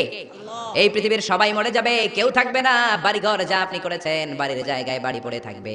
যেই বাড়ি আপনি করেছেন এইটা আপনার বাড়ি নয়। আপনার বাড়ি হলে আপনার বাবাও বলতো আমার বাড়ি। আপনার দাদা যখন এই বাড়িতে থাকতো তিনিও বলতো আমার বাড়ি। যেরকম ঠিক কিনা? সবাই মরে যাবেন, সবাই আমরা মরে যাব। আল্লাহ মালাকুল মাউতকে ডেকে বলবেন, ও মালাকুল মাউত, আর কে কে বেঁচে আছে? মালাকুল মাউত বলবে কেউ বেঁচে নাই, সব মানুষগুলোরে মেরে ফেললাম। আল্লাহ বলবেন এবার জিনদেরকে মেরে ফেলো, জিনগুলারও মেরে ফেলা হবে। এবার আল্লাহ ডেকে বলবেন, ইয়া মালাকুল মাউত আখবিরনি মান ইয়াবকা, কে কে বেঁচে আছে বলো। মালাকুল মাউত বলবে আল্লাহ কেউ বেঁচে নাই, জিনেরাও শেষ। আল্লাহ বলবে এবার ইবলিস রে ধর। কারে ধর? সবাইকে মারতে যত কষ্ট দিয়েছো, ইবলিসকে ডবল কষ্ট দিয়ে মারো। মালাকুল মাউত বলবে ইবলিসও শেষ। আল্লাহ বলবেন এবার ফেরেশতাদেরকে মারো। মালাকুল মাউত বলবে ফেরেশতারাও শেষ। আল্লাহ বলবে আখবিরনি মান ইয়াবকা, আর কে কে বেঁচে আছে বলো। মালাকুল মাউত বলবে আল্লাহ শুধুমাত্র 4 জন ফেরেশতা বাকি। চিল্লায় বলেন কয়জন? জিব্রাইল, ইসরাফিল, মিকাইল আর আমি আজরাইল। আল্লাহ বলবেন জিব্রাইলের রূহ কবজ করে আনো, মিকাইলের রূহ কবজ করে আনো, ইসরাফিলের রূহ কবজ করে আনো। এবার আল্লাহ বলবেন ইয়া মালাকুল মাউত আখবিরনি মান ইয়াবকা, আর কে কে বেঁচে আছে বলো। মালাকুল মাউত বলবে আল্লাহ মহাবিশ্বে আর কেউ বেঁচে নাই, শুধুমাত্র 2 জন ছাড়া। এক হলেন আপনি আল হাইয়ুল কাইয়ুম, শাশ্বত চিরঞ্জীব, আপনার কোনো লয় নাই, ক্ষয় নাই, অব্যয় অক্ষয়, সদা জাগ্রত, সদা সজাগ। আর হলাম আমি আপনার হুকুমের গোলাম আজরাইল। এই 2 জন ছাড়া মহাবিশ্বে আর কেউ বেঁচে নাই। আল্লাহ ডেকে বলবেন আজরাইল সবাইকে তো মারলি, এইবার একটু তুই মর। এবার তুই মর, তুই মর। এই কথা শুনে মালাকুল মাউতের কাঁপুনি ছুটে যাবে। কাঁপতে কাঁপতে ডেকে বলবে আল্লাহ সবাইকে আমি মারলাম, আমি মরবো কেন? আল্লাহ বলবেন তুই মরবি। মালাকুল মাউত বলল আগে বলেন নাই কেন যে আমিও মরবো? আল্লাহ বললেন তুই কি জানিস না, কুল্লু নাফসিন যায়িকাতুল মাউত, দুনিয়ার সবাইকে মৃত্যুর স্বাদ নিতে হবে। কোন ঠিক কিনা? এজন্য ঘর ঘর কইরেন না মিয়া, এই দামি ঘর আপনার সাথে যাবে না। সুন্দর জামা পরে রইলেন, এটা দুনিয়ার জন্য, কবরে কিন্তু যাবে না। দামি ঘড়ি পরে রইলেন, ঘড়ি যাবে না। চোখে চশমা দিয়ে রইলেন, চশমাটা যাবে না। দামি টয়লেট বানালেন, ফিটিংস বানালেন, আপনার শেষ গোসলটা আপনার টয়লেটে হবে না।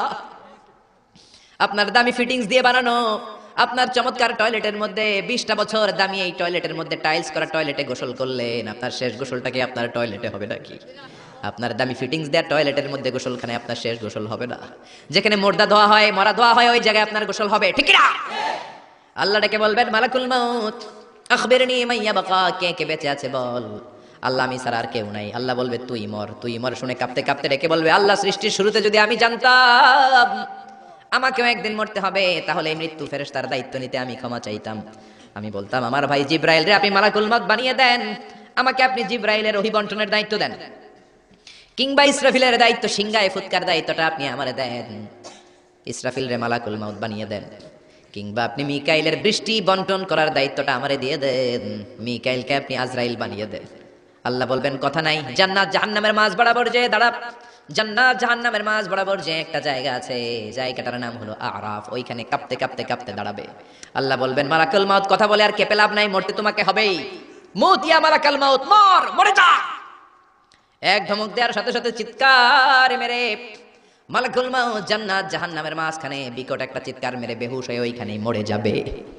বিষ্ণু বলেন মালাকুল মউতের চিৎকার এত ভয়ঙ্কর হবে সেদিন, ওই চিৎকারের আওয়াজ যদি দুনিয়ার মানুষেরা শুনতো, কিয়ামতের জন্য আলাদা করে ইসরাফিলের সিংহার কোনো দরকার হতো না। ওই মালাকুল মউতের চিৎকার শুনলে, ওই আওয়াজে, চিৎকারের আওয়াজে দুনিয়ার সব মানুষগুলো কানের পর্দা ফেটে লাশ হয়ে তখনই মরে যেত। এবার ডানেও কেউ নাই, বায়েও কেউ নাই, সামনেও কেউ নাই, পেছনেও কেউ নাই, উপরেও কেউ নাই, নিচেও কেউ নাই, একজন ছাড়া। চিৎকার করে বলেন তিনি কে? আল্লাহ এবার ডেকে বলবেন লিমানিল মুলকুল ইয়াউম, লিমানিল মুলকুল ইয়াউম, who belongs the kingdom today. আজকে ক্ষমতা কার? এই যে ক্ষমতার বাড়াবাড়ি, এই যে ক্ষমতার অপব্যবহার, এই যে ক্ষমতা দিয়ে জুলুম করা, আজকে ক্ষমতা কার? আল্লাহ নিজেই বলবেন লিমানিল মুলকুল ইয়াউমা লিল্লাহিল ওয়াহিদিল কাহ্হার। ক্ষমতা কারোর জন্য নয়, একজনের ছাড়া, তিনি কে? এজন্য আল্লাহ বললেন আল্লাহু লা ইলাহা ইল্লা হুয়াল হাইয়ুল কাইয়্যুম, তিনি হলেন আল হাই, সব মরে যাবে, একজন ছাড়া, তিনি কে? ও আল্লাহর নাম কেউ রাখে নাই, আল্লাহ নিজেই রেখেছেন। কোন ঠিক কিনা? আবার আল্লাহ নামে আল্লাহ ছাড়া দুনিয়াতে কেউ নাই। আল্লাহ নামে আল্লাহ ছাড়া দুনিয়াতে আর কেউ আছে?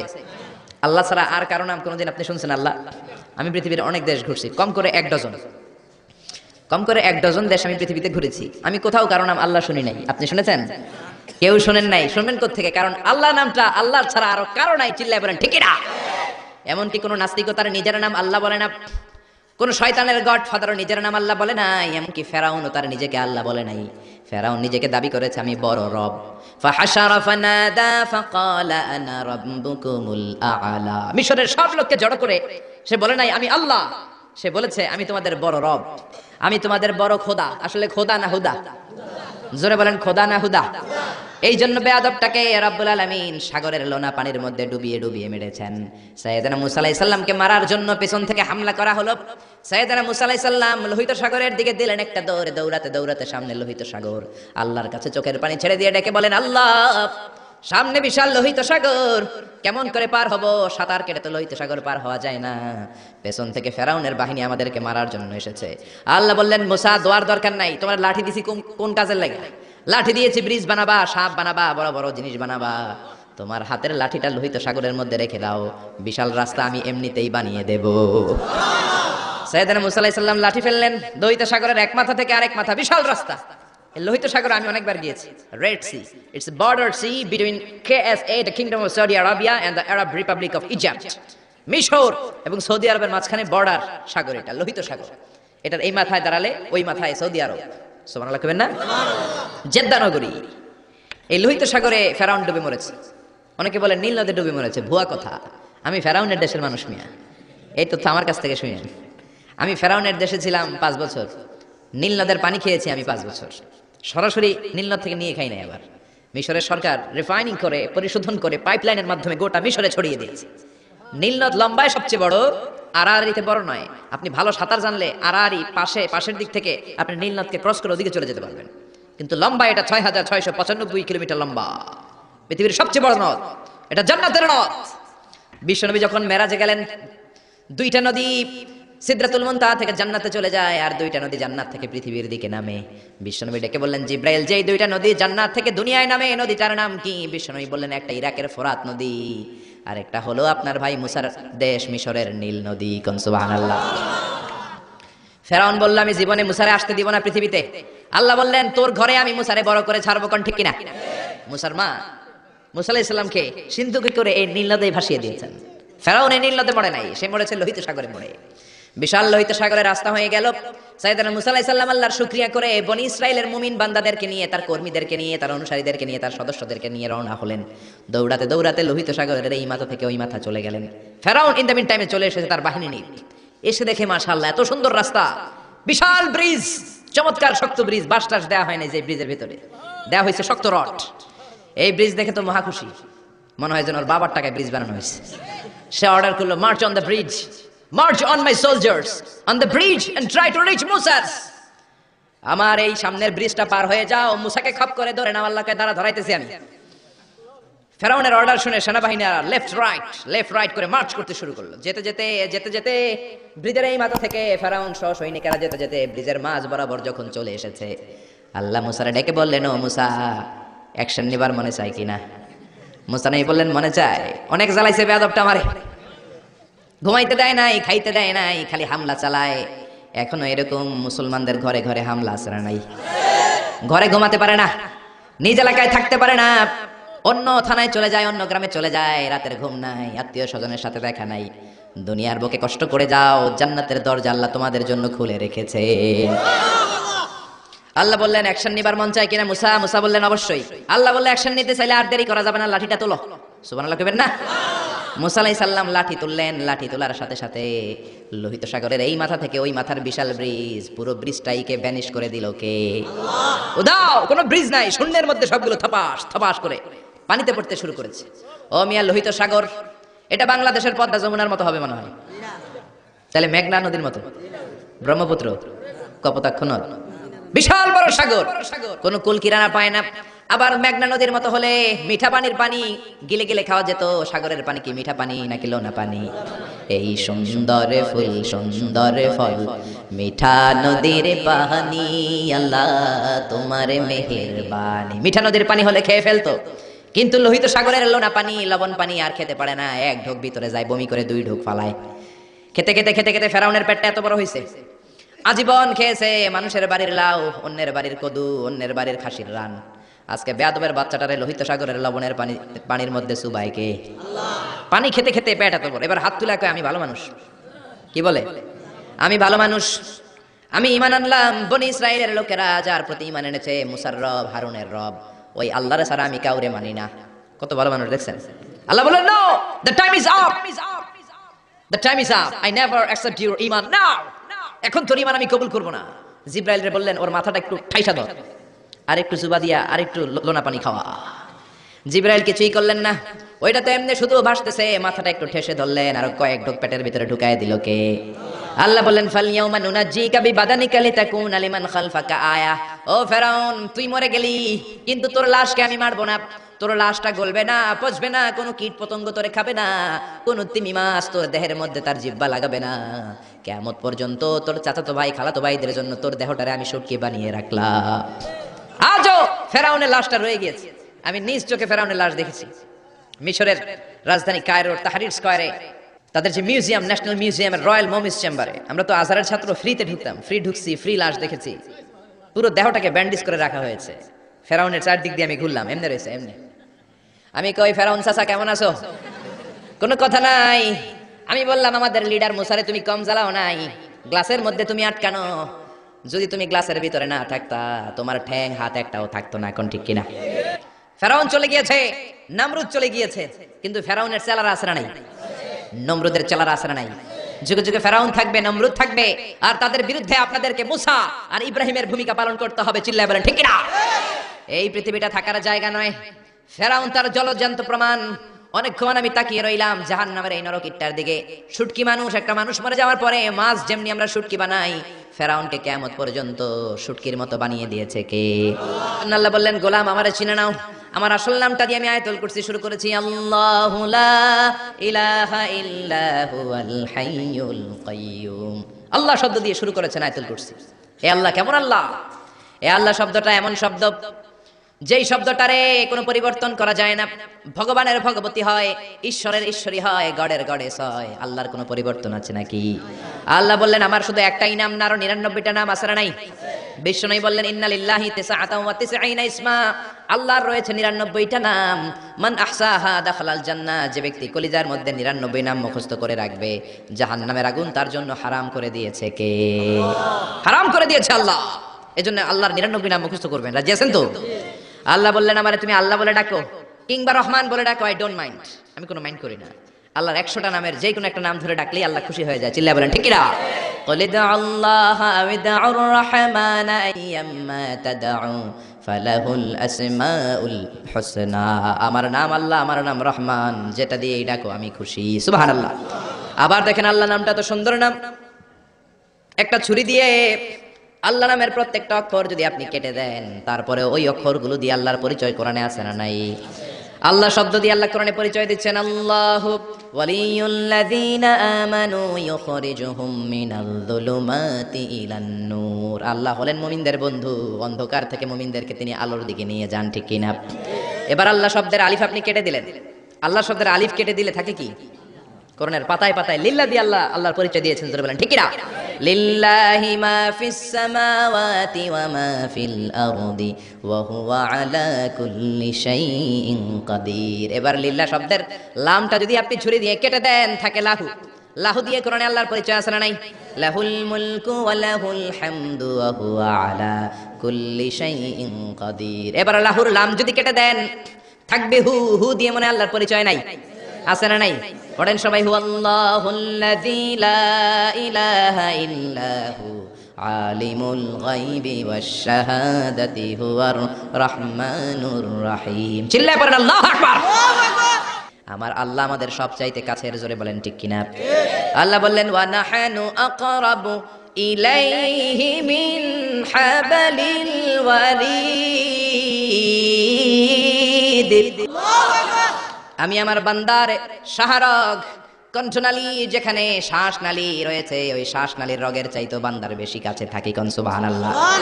আমরা বললাম, আল্লাহ আপনি যদি কাছে থাকেন আপনারা দেখি না কেন? এই শাহরগের কাছে আল্লাহ, আকরাব, অনেক কাছে, তো কাছে থাকলে দেখি না কেন? আল্লাহ বললেন, গোলাম আমারে দেখা যায় না, আমি সবাইরে দেখি, কিন্তু আমারে কেউ দেখে না। কোন সুবহানাল্লাহ। কি এক আজীব বিষয়, তিনি সবাইরে দেখেন, সবাই তারে দেখে না। সুবহানাল্লাহ কইবেন না? লা তুদরিকুহুল আবসার ওয়া হুয়া ইউদরিকুল আবসার ওয়া হুয়াল লাতীফুল খাবীর। লা তুদরিকুহুল আবসার, গোটা বিশ্বের কোন চোখ আল্লাহরে দেখে না, কিন্তু আল্লাহর চোখ সবাইরে দেখে। চিল্লায় বলেন ঠিক কি না? মুসা আলাইহিস সালাম আল্লাহরে ডেকে বললেন, আল্লাহ রব্বি আরিনি আনজুর ইলাইক। কেউ আপনার দেখুক না দেখুক এটা আমার বিষয় না, আমি দেখে ছাড়ব। রব্বি আরিনি আনজুর ইলাইক, ও রব আমি আপনারা দেখতে চাই। আল্লাহ বললেন, না না মুসা দেখতে পাবা না। লান তারানি, লান তারানি, never you can see me মুসা। ও মুসা, দুনিয়ার চোখ দিয়ে আমারে দেখা যায় না। জান্নাতে আসবা, আমার মেহমান হবা। জান্নাতের কনফারেন্স রুমে তোমরা যখন বসবা, আমার 70,000 নূরের পর্দা আমি তোমাদের জন্য সেদিন খুলে দেব। সেদিন আমাকে তোমরা দেখবা। মুসা আলাইহিস সালাম বললেন, না রব্বি আরিনি আনজুর ইলাইক, আমি এখনই দেখব। এই পৃথিবীতে সব নবীদের মধ্যে থেকে মুসা আলাইহিস সালামের মেজাজ ছিল খুব গরম। উনি রেগে গেলে, এই মিয়া সাইতে গেলে মাথার চুলগুলা টুপি পাগড়ি ভেদ করে উপর দিয়ে এরকম খাড়া হয়ে দাঁড়ায় যেত। মুসা আলাইহিস সালাম বললেন, রব্বি আরিনি আনজুর ইলাইক, ও আল্লাহ আমি আপনারে দেখতে চাই। আল্লাহ বললেন, না মুসা আমারে দেখা যাবে না। আল্লাহ বললেন, দেখা যাবে না, মুসাকে আমি দেখেই ছাড়ব। আল্লাহ বলল, না না। আল্লাহ বলে নো, মুসা বলে ইয়েস। আল্লাহ বলে নো, মুসা বলে ইয়েস। আল্লাহ কি বলে? মুসা কি বলে? আল্লাহ বলল নো, মুসা কয় ইয়েস। ভেজাল আছে না নাই? আল্লাহ বললেন, মুসা 3 বার নো বললাম, তুমি 3 বার ইয়েস বললা, তুমি তো ভেজাল লাগাই দিলা মুসা। মুসা আলাইহিস সালাম বললেন, ভেজাল টেজাল বুঝি না, আপনারে আমি দেই খাই সারুম। কারণ মুসা আলাইহিস সালাম আল্লাহর আওয়াজ শুনতেন। আপনি কি আল্লাহর আওয়াজ শুনেন? তো আপনার দেখার বাসনা কেমন আর মুসা আলাইহিস সালামের দেখার বাসনা কেমন তো একরকম নয়। উনি তো আল্লাহর আওয়াজটা শুনতেন। ওয়া কাল্লামাল্লাহু মুসা তাকলিমা। Without any media, without any via, আল্লাহ সরাসরি মুসার সাথে কথা বলতেন। জোরে করে আল্লাহু আকবার। উনি প্রতিদিন আল্লাহর সাউন্ডটা শুনেন। আল্লাহর সাউন্ড এত সুন্দর, না জানি আল্লাহ দেখতে কত সুন্দর। এই চিন্তা মুসা আলাইহিস সালামের মধ্যে আছে না নাই? এজন্য মুসা আলাইহিস সালাম তিনবার বললেন ইয়েস ইয়েস ইয়েস, আল্লাহ আমি দেখেই ছাড়বো। আল্লাহ কয় নো নো নো। বেজার লাগছে না? আল্লাহ বললেন মুসা কোন নবী এমন আবদার করে নাই, তুমি কেন করলা? মুসা কয় আমি এমনই করি, আমি আমার যেটা মনে চাই ওইটা আমি আদায় কইরা সারি। সুবহানাল্লাহ কইবেন না? আল্লাহ বললেন ঠিক আছে, ফাইন ইস্তাকাররা মাকানাহু ফাসাউফা তারানি, তোমার দিকে নূরের তাজাল্লি দিলে তোমার তো খুঁজে পাওয়া যাবে না রে মুসা। আমি আমার নূরের তাজাল্লিটা আরব বিশ্বের সব চাইতে উঁচু পাহাড় তুর পাহাড়ের উপরে দেব। আমার নূরের ফোকাস আমি তুর পাহাড়ের উপরে দেব। ফাইন ইস্তাকাররা মাকানাহু ফাসাউফা তারানি, তুর পাহাড় যদি টিকে থাকতে পারে তুমি কিছু দেখলে দেখবা, আর তুর পাহাড় টিকে থাকতে না পারলে তোমার দেখা সম্ভব না। চিল্লায় বলেন ঠিক না? এই পৃথিবীতে সবচেয়ে বড় পাহাড় এশিয়া মহাদেশে হচ্ছে মাউন্ট এভারেস্ট, ইউরোপের হচ্ছে আলাস্কা পর্বতমালা, আমেরিকাতে হচ্ছে আল্পস পর্বতমালা, আরব বিশ্বের সবচেয়ে বড় পর্বতের নাম হলো তুর পাহাড়ের পর্বতমালা। কোন সুবহানাল্লাহ। এই তুর পাহাড়ের চূড়ায় আমি 2 বার উঠেছি। যে তুর পাহাড়ের কথা আল্লাহ কোরআনে 10 বার বলেছেন। আমার জীবনে এত কষ্ট কখনো হয় নাই যত কষ্ট হয়েছে তুর পাহাড়ে উঠতে। 120 জনের একটা কাফেলা নিয়ে আমি উঠেছিলাম, কাঁধে ব্যাগ। কত কষ্ট যে হয়েছে, পাহাড় কেটে কেটে সরকার রাস্তা বানিয়ে রেখেছে। দিনের বেলা ওঠা যায় না, ওঠা শুরু করতে হবে রাত 12টা 1টায়। উঠতে উঠতে আপনি রাত 4টার দিকে পৌঁছবেন। আবার ফজরের আজান দেয়া মাত্রই নামাজ পড়ে ব্যাক করবেন, you have to return back. ওখানে পৃথিবীর প্রাচীন একটা খ্রিস্টানদের গির্জা আছে, সেন্ট ক্যাথারিনা গির্জা। ওইখানে একটা গাছ আছে, যে গাছের ভেতর থেকে মুসা আলাইহিস সালাম আল্লাহর আলো দেখেছিলেন। ওই গাছটা আজও আছে। খ্রিস্টান, ইহুদি, মুসলমান 3 ধর্মের লোকদের জন্য এটা তীর্থস্থান, সবাই যায়। ওই গাছের গোড়া দিয়ে প্রতি বছর নতুন গাছ গজায়। খ্রিস্টানরা ওইখানে মনের কথা লিখে, গার্লফ্রেন্ডের নাম লিখে দিয়ে আসে কাগজে, যাতে দেশে আসলে গার্লফ্রেন্ডের সাথে বিয়ে হয়ে যায়। ওই গাছে লাগাই দিলে আপনার গাছ কিছু করতে পারবে না, সুতা লাগাইলে সুতা আপনারা কিছু করতে পারবে না। মিয়া করতে পারে একজন, তিনি কে? চূড়ায় উঠলাম ফজরের সময়। এত কষ্ট হয়েছে এই তুর পাহাড়ের চূড়ায় উঠতে, অসম্ভব কষ্ট। বাংলাদেশের পাহাড়গুলো মাটির পাহাড়। আপনি বান্দরবানের চিম্বুক পাহাড়ে যান, আমি উঠেছি চিম্বুকের চূড়ায়, সেনাবাহিনীর মিলিটারি ক্যাম্প আছে ওখানে। 3টার দিকেও চমৎকার বাতাস, সমস্যা নাই, কারণ পাথরটা মাটির পাথর, মাটির পাহাড়। পাহাড়টা কিসের পাহাড়? আর আরব বিশ্বের পাহাড়গুলো পাথরের পাহাড়। ওই পাথরের কন্টাকে যদি সানশাইন লাগে, সূর্যের আলো লাগে, 2 ঘন্টার মধ্যে মরুভূমির মতো গরম হয়ে যায়, আর থাকা যায় না। আমরা নেমে আসলাম ফজরের নামাজ পড়ে। আল্লাহ বললেন মুসা ঠিক আছে, বায়না যখন ধরেছো, আমার নূর দেখতে চাও, তাড়াতাড়ি তুর পাহাড়ের উপরে উঠে যাও। আগামীকাল তুর পাহাড়ের উপরে তুমি এতটার সময় আসবা, আমি আমার নূরের তাজাল্লি তুর পাহাড়ে দিয়ে দেব। যদি তুর পাহাড় টিকতে পারে তুমি দেখবা।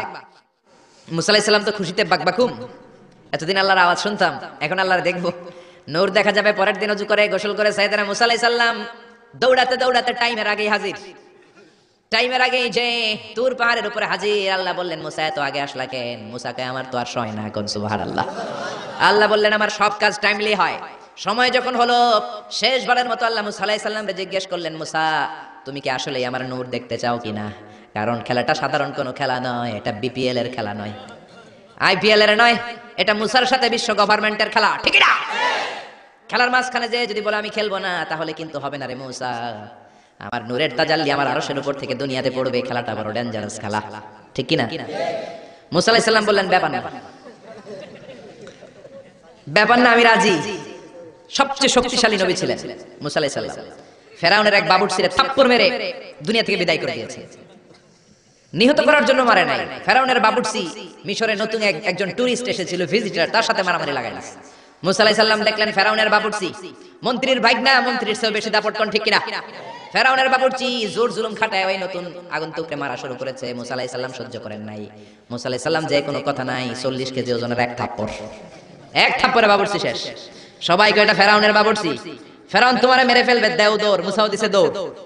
এক দৌড়ে দৌড়াতে দৌড়াতে দৌড়াতে মিশরের বর্ডার শেষ করে, যারা সৌদি মিশর মাদিয়ান ঘুরেছেন, সৌদি বর্ডারের এখানে একটা এলাকা আছে মাদিয়ান, ওইটা আবার শোয়েব আলাইহিস সালামের বর্ডার, সুবহানাল্লাহ কইবেন না? ওইখানে চলে গেছে। শোয়েব আলাইহিস সালাম বৃদ্ধ নবী ছিলেন, ওনার 2টা মেয়ে ছিল, ছাগল পালতো, ছাগলের পানি খাওয়াইতে গেছে। বিশাল কূপ, কূপের ঢাকনাটা অনেক ওজন। সব যুবকেরা পানি খাইয়ে তাদের ছাগলকে পানি খাইয়ে ঢাকনা লাগিয়ে দিয়ে চলে গেছে। মেয়েগুলা তোরা ঢাকনা উঠাতে পারে না, গুনগুনিয়ে কাঁদে। ঘরে গেলে আব্বা বকবে, বুড়ো আব্বারে কি জবাব দেব? ছাগল যদি পানি না খায়, ছাগলের ওলানে দুধ আসবে নাকি? ছাগলের ওলানে দুধ না আসলে আব্বারে খাবার দিব কি? আব্বা তো দুধ খায়, আব্বা তো পয়গম্বর মানুষ, দুধ না দিলে আব্বা খাবে কি? দুইটা বোন মনের দুঃখে চোখের পানি ছেড়ে ছেড়ে মাদিয়ান এলাকায় কূপের পাশে বসে বসে কাঁদে। সাইয়েদনা মুসা আলাইহিস সালাম তো বাবুর সিরে মাইরা দিছে, তো দৌড়াতে দৌড়াতে ওই মাদিয়ান এলাকায় চলে গিয়েছে। ওখানে যেয়ে দেখে নতুন এলাকা, পাহাড় আর মরুভূমি, দুইটা মেয়ে গুনগুনিয়ে কাঁদে। সাইয়েদনা মুসা আলাইহিস সালাম বললেন, ফামা খাতবুকুমা, কাঁদো কেন? মেয়েগুলো কথা বলে না, তারা পর্দাশীন মেয়ে, তারা নবীর মেয়ে। জোরে কোন ঠিক কিনা? নবীর মেয়ে কি আমাদের মেয়েদের মতো কিরণমালা পরে নাকি? লেহেঙ্গা পরে নাকি? পাখি ড্রেস পরে নাকি? নবীর মেয়েরা আমাদের মেয়েদের মতো নয়, তারা বিশাল পর্দা করে গুনগুনিয়ে কাঁদে। সাইয়েদনা মুসা আলাইহিস সালাম বলল, কাঁদো কেন? মেয়ে দুইটা বলে, তুমি জিগাও কেন? তোমার জানার দরকার কি? মেয়ে তোমার রাস্তায় তুমি হাঁটো। বিশ্বনবী এটাই বলতেন তার বিবিদেরকে। সাহাবারা কোনোদিন যদি ঘরে আসে, আমি না থাকলে মিষ্টি মিষ্টি কথা বলো না, কর্কশ গলায় বলে দাও নবী ঘরে নাই। কারণ আপনি ঘরে নাই, আপনি বাসায় নাই, আপনার মোবাইলে ফোন আসলো, আপনার বিবি যদি মিষ্টি মিষ্টি আলাপ শুরু করে দেয়, আপনার অফিসের বস আপনারে চায়, ফোন দিয়েছে, ভাবি ধরে যদি মিষ্টি মিষ্টি আলাপ করে, ভেজাল আছে না নাই? এজন্য খবরদার মহিলারা কোনো অপরিচিত লোকের ফোনের মধ্যে বড় কথা বলবেন না। কাকে ফোন দিয়েছেন? স্বামীকে, বাসায় নাই, কাট কাট। জোরে বলেন ঠিক না? কাকে ফোন দিয়েছেন? আব্বাকে, আব্বা বাসায় নাই, কেটে দেন। মিষ্টি মিষ্টি আলাপের দরকার নাই। আপনি কেমন আছেন, কোথায় বসে আছেন, কি করেন, কোন কলেজে পড়েন, এটা তোর দরকার কি বেটা? ঠিক কিনা বলেন? শোয়েব আলাইহিস সালামের দুই মেয়ে সোজা কথা বললেন, আপনার দরকার কি? আপনার পথে আপনি হাঁটেন। মুসা আলাইহিস সালাম ভাবলেন, এই মেয়েটা নিশ্চয়ই মেয়েগুলো এলাকার হবে, নতুন এলাকায় এসেছে, এলাকা চিনি না। মেয়ে দুইটারে যদি জিজ্ঞেস করে রাস্তাঘাট চিনা যায়, তৃষ্ণায় গলা ফেটে যায়, আমি কি করবো বুঝতেছি না। মুসা আলাইহিস সালাম বললেন, ও তোমরা বলো আমি ভালো মানুষ, কেন তোমরা কাঁদো? মেয়ে দুইটা আবার বলতে আরম্ভ করলো, আমরা দুইজন নবীর মেয়ে, ছাগল পালি, ছাগলকে পানি খাওয়াবো। একটা কুয়া আমাদের এলাকায়, যুবক ছেলেরা এসে তাদের ছাগলকে পানি খাইয়ে কুয়ার ঢাকনা লাগিয়ে চলে গিয়েছে।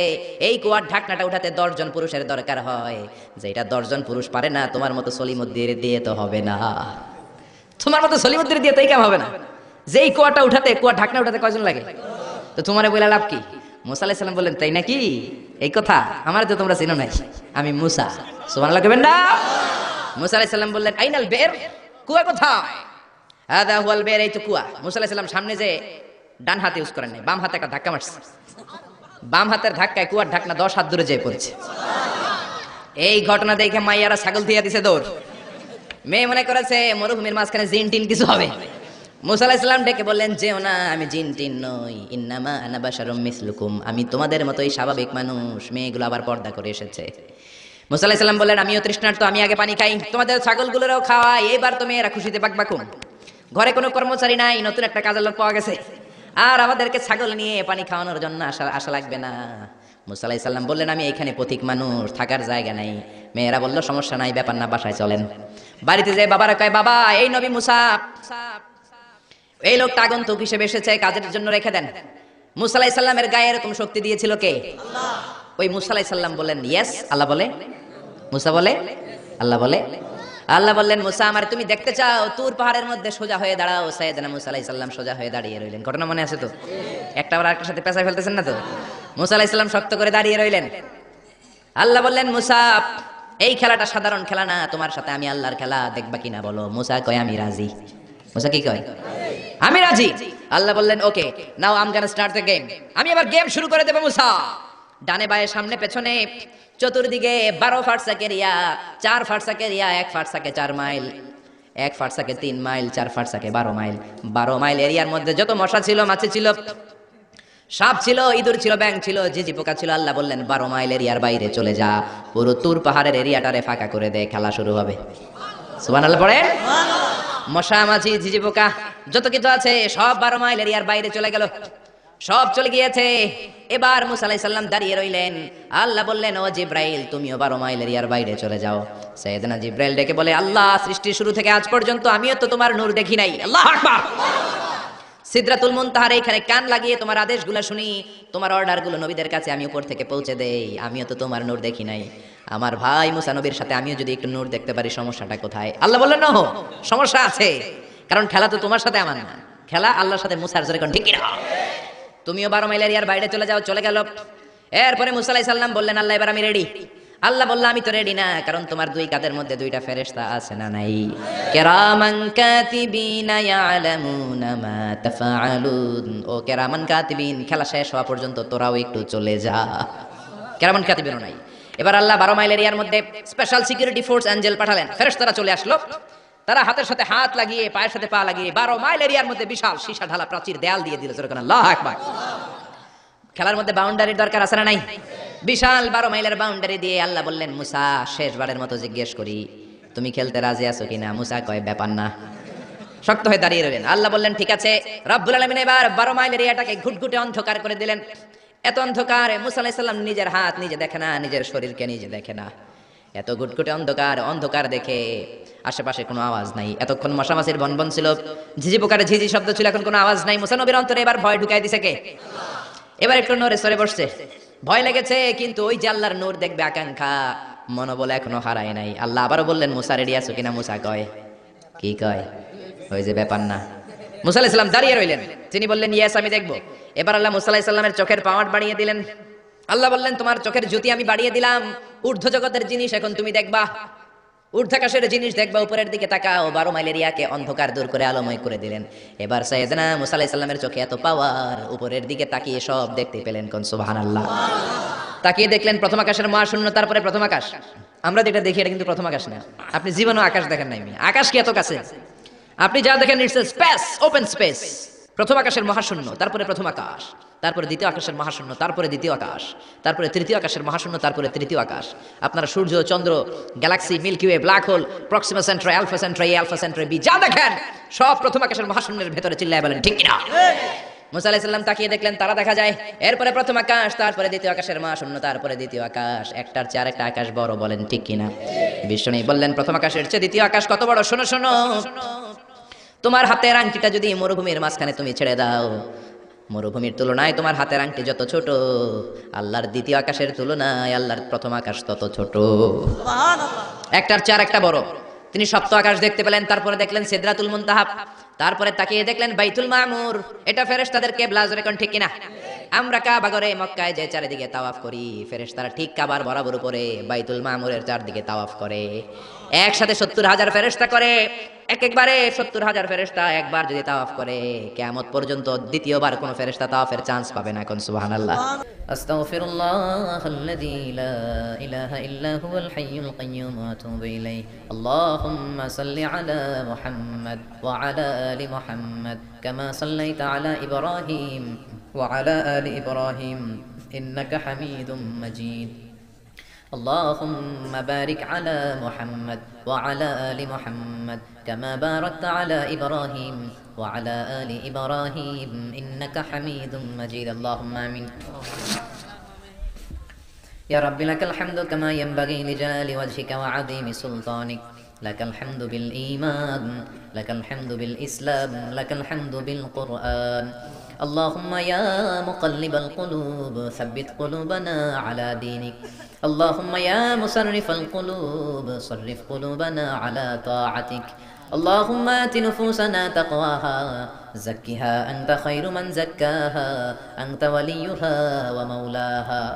اللهم اهدنا فيمن هديت وتولنا فيمن توليت وبارك لنا فيما أعطيت وقنا واصرف عنا برحمتك شر ما قضيت فإنك تقضي بالحق ولا يقضى عليك.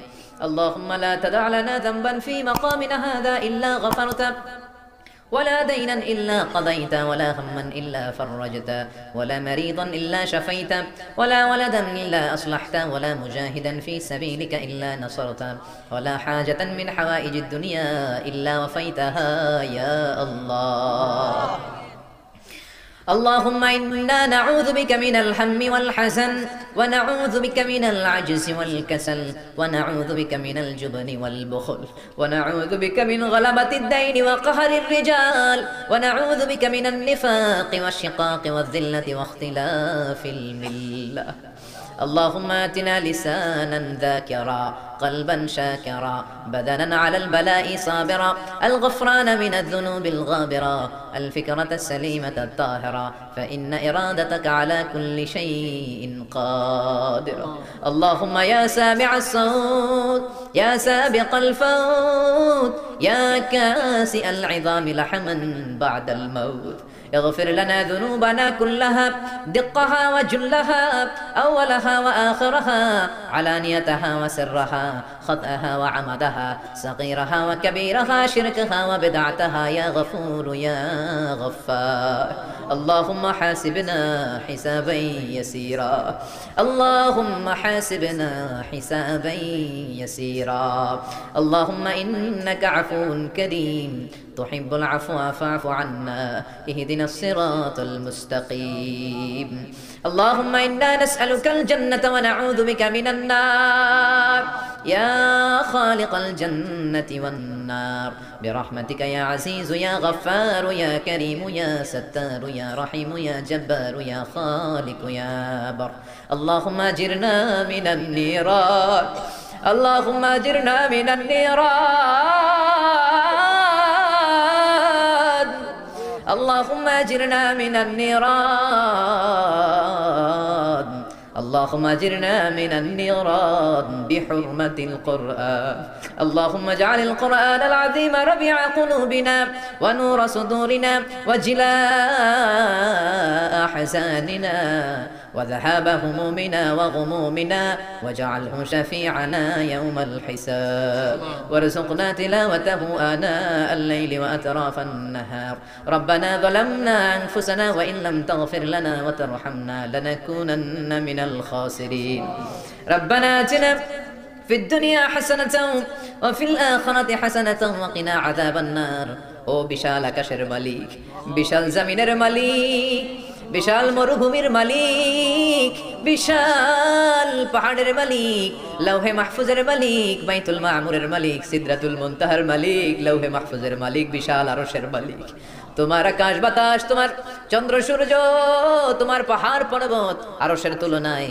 আমাদের হাত দুইখানা বড় ছোট্ট গো আল্লাহ ছোট দুটি হাত পেতে বুক ভরা আশা নিয়ে তোমার শাহী দরবারে এই গহীন রাতে তোমার পেয়ারা বান্দাদেরকে নিয়ে ভিক্ষুকের মতো নাদানের মতো মূর্খের মতো হাত তুললাম আমাদের হাত দুইখানা কবুল আর মঞ্জুর করে দাও আকাশের নিচে জমিনের উপরে আমাদের চেয়ে বড় কোনো গুনাহগার আর দ্বিতীয়টা নাই এমন কোনো গুনাহ নাই যে আমরা করি নাই সগীরা কবিরা জেনে না জেনে ইচ্ছায় অনিচ্ছায় শিরক বিদআতি বন্ধুর পাল্লায় পড়ে শয়তানের ধোঁকায় পড়ে হাজার হাজার গুনাহ করেছি তোমার দরবারে আমরা ক্ষমা চাই তওবা করলাম আমার জীবনে গুনাহ করব না রব্বুল আলামিন আমাদের মাসুম বানিয়ে আমাদেরকে তুমি মাফ করে দাও আমাদের আব্বা আম্মা দাদা দাদি নানা নানি চাচা চাচি খালা খালু মামা মামি শ্বশুর শাশুড়ি পাড়া প্রতিবেশী দেশি খেসি সবাইকে তুমি মাফ করে দাও আমাদের যত আত্মীয় স্বজন 3.5 হাত কবরের বাসিন্দা তাদের কবরগুলোরে জান্নাতুল ফেরদাউসের বাগান বানিয়ে দাও রব্বুল আলামিন জানেন আমার কোন ভাইয়ের এখানে আব্বা বেঁচে নাই কোন ভাইয়ের আম্মা বেঁচে নাই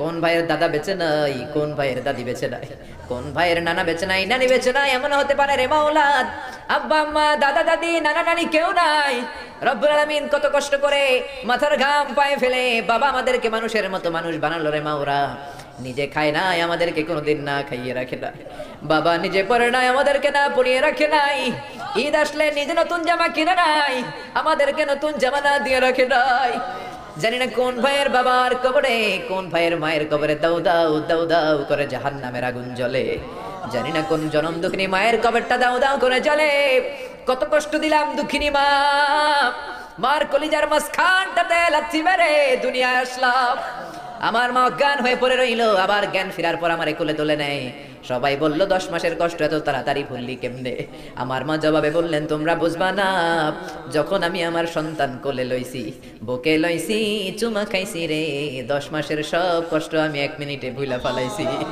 জানি না কোন ভাইয়ের ওই জনম দুঃখিনী মায়ের কবরে আগুন জ্বলে কোন ভাইয়ের আব্বা জানের কবরে আগুন জ্বলে দাদার কবরে দাদির কবরে নানার কবরে নানির কবরে আগুন জ্বলে আব্বা আমার কবরে তুমি আযাবে দিও না দাদা দাদির কবরে তুমি আযাবে দিও না নানা নানির কবরে তুমি আযাব দিও না।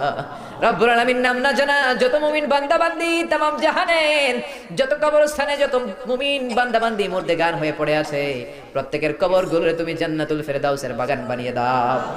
রব্বুল আলামিন যারা টাকা দিয়ে পয়সা দিয়ে বুদ্ধি দিয়ে পরামর্শ দিয়ে আজকের এই কোরআনের 27তম কোরআনের বাগানটারে সফল করলো মাওলা, কিয়ামতের দিন কঠিন মুসিবতের কালে এই মাহফিলটাকে তুমি তাদের নাজাতের ওসিলা বানিয়ে দাও। রব্বুল আলামিন যারা মাগরিব থেকে শুরু করে রাত 12টা পর্যন্ত আমার কলিজার টুকরা ভাইরা বাসার ভাইয়ের আলোচনা শুনলেন, ওই দূর চট্টগ্রাম থেকে আমার ভাই আসলেন তার আলোচনাও শুনলেন, আমার কাছ থেকে কিয়ামতের আলামতের ব্যাপারে আলোচনা শুনলেন। রব্বুল আলামিন কিয়ামতের আলামতের কথা শুনে আমাদের ভয় লাগে, আমাদের অন্তর কেঁপে যায়, আমাদের বড় ভয় হয়, না জানি আমরা ঈমান হারা হয়ে মরে যাই। রব্বুল আলামিন যত হকের কথা শুনলাম আমাদের জীবনে যেন বাস্তবায়ন করতে পারি তৌফিক দাও। আমার যে ভাইরা এখানে ব্যবসা করে ব্যবসায় বরকত দাও, আমার যে ভাইরা চাকরি করে চাকরিতে বরকত দাও, আমার যে ভাইরা দেশের বাইরে প্রবাস জীবন কাটায় তারা যেন সহি সালামতে থেকে দেশে অর্থ পাঠাতে পারে তৌফিক দাও। মাহফিল কমিটি থেকে দোয়া চাওয়া হয়েছে, অনেক প্রবাসী ভাইরা দোয়া চেয়েছে মাওলা, তাদের মানে কি আশা কি বাসনা আমি জানি না, তোমার জানার বাকি নাই। রব্বুল আলামিন প্রবাসী যেই ভাইরা আছে মনের নেক মাকাসেদ পূরণ করে দাও। যত মাদ্রাসার ছাত্ররা এসেছে কবুল করে নাও, যত শিল্পীরা আজকে গান গাইলো কবুল করে নাও, আজকের উপস্থাপক ভাইটাকেও তুমি কবুল আর মঞ্জুর করে নাও। রব্বুল আলামিন অনেক মাদ্রাসার ছাত্ররা এসেছে, প্রাইমারি স্কুলের টিচাররা এসেছেন, মুয়াজ্জিন সাহেব, ইমাম সাহেব, খতিব সাহেব, কওমি মাদ্রাসা, আলিয়া মাদ্রাসার শিক্ষক, হাই স্কুলের শিক্ষক ভাইয়েরা এসেছে, কলেজের প্রফেসররা এসেছে, প্রশাসনের লোকেরা এসেছে, মা বোনেরা যাদের কানে আমার মাইকের আওয়াজ যায় তারাও তো দুই হাত তুলে তোমার দরবারে কাঁদে রে মাওলা। তোমার কি একটু মায়া লাগে না? তোমার কি একটু দয়া লাগে না? রব্বুল আলামিন এই মাহফিলের প্যান্ডেলে ঢোকার আগে যেমন করে আমাদের গুনার বস্তাগুলো নামিয়ে নিয়েছো, যাওয়ার সময় গুনার বস্তা আর কাঁধে তুলে দিও না। রব্বুল আলামিন যতদিন এই জমিনে থাকবো তোমার গোলামি করে বাঁচার তৌফিক দাও। আমরা তোমার গোলাম, শুধু আমরাই গোলাম না, গোলামের ঘরের গোলাম, বান্দির ঘরের গোলাম। আমার বাবাও তোমার গোলাম, আমার মা তোমার বান্দি, আমাদের মাথার চুলের ঝুঁটি তোমার কুদরতি হাতের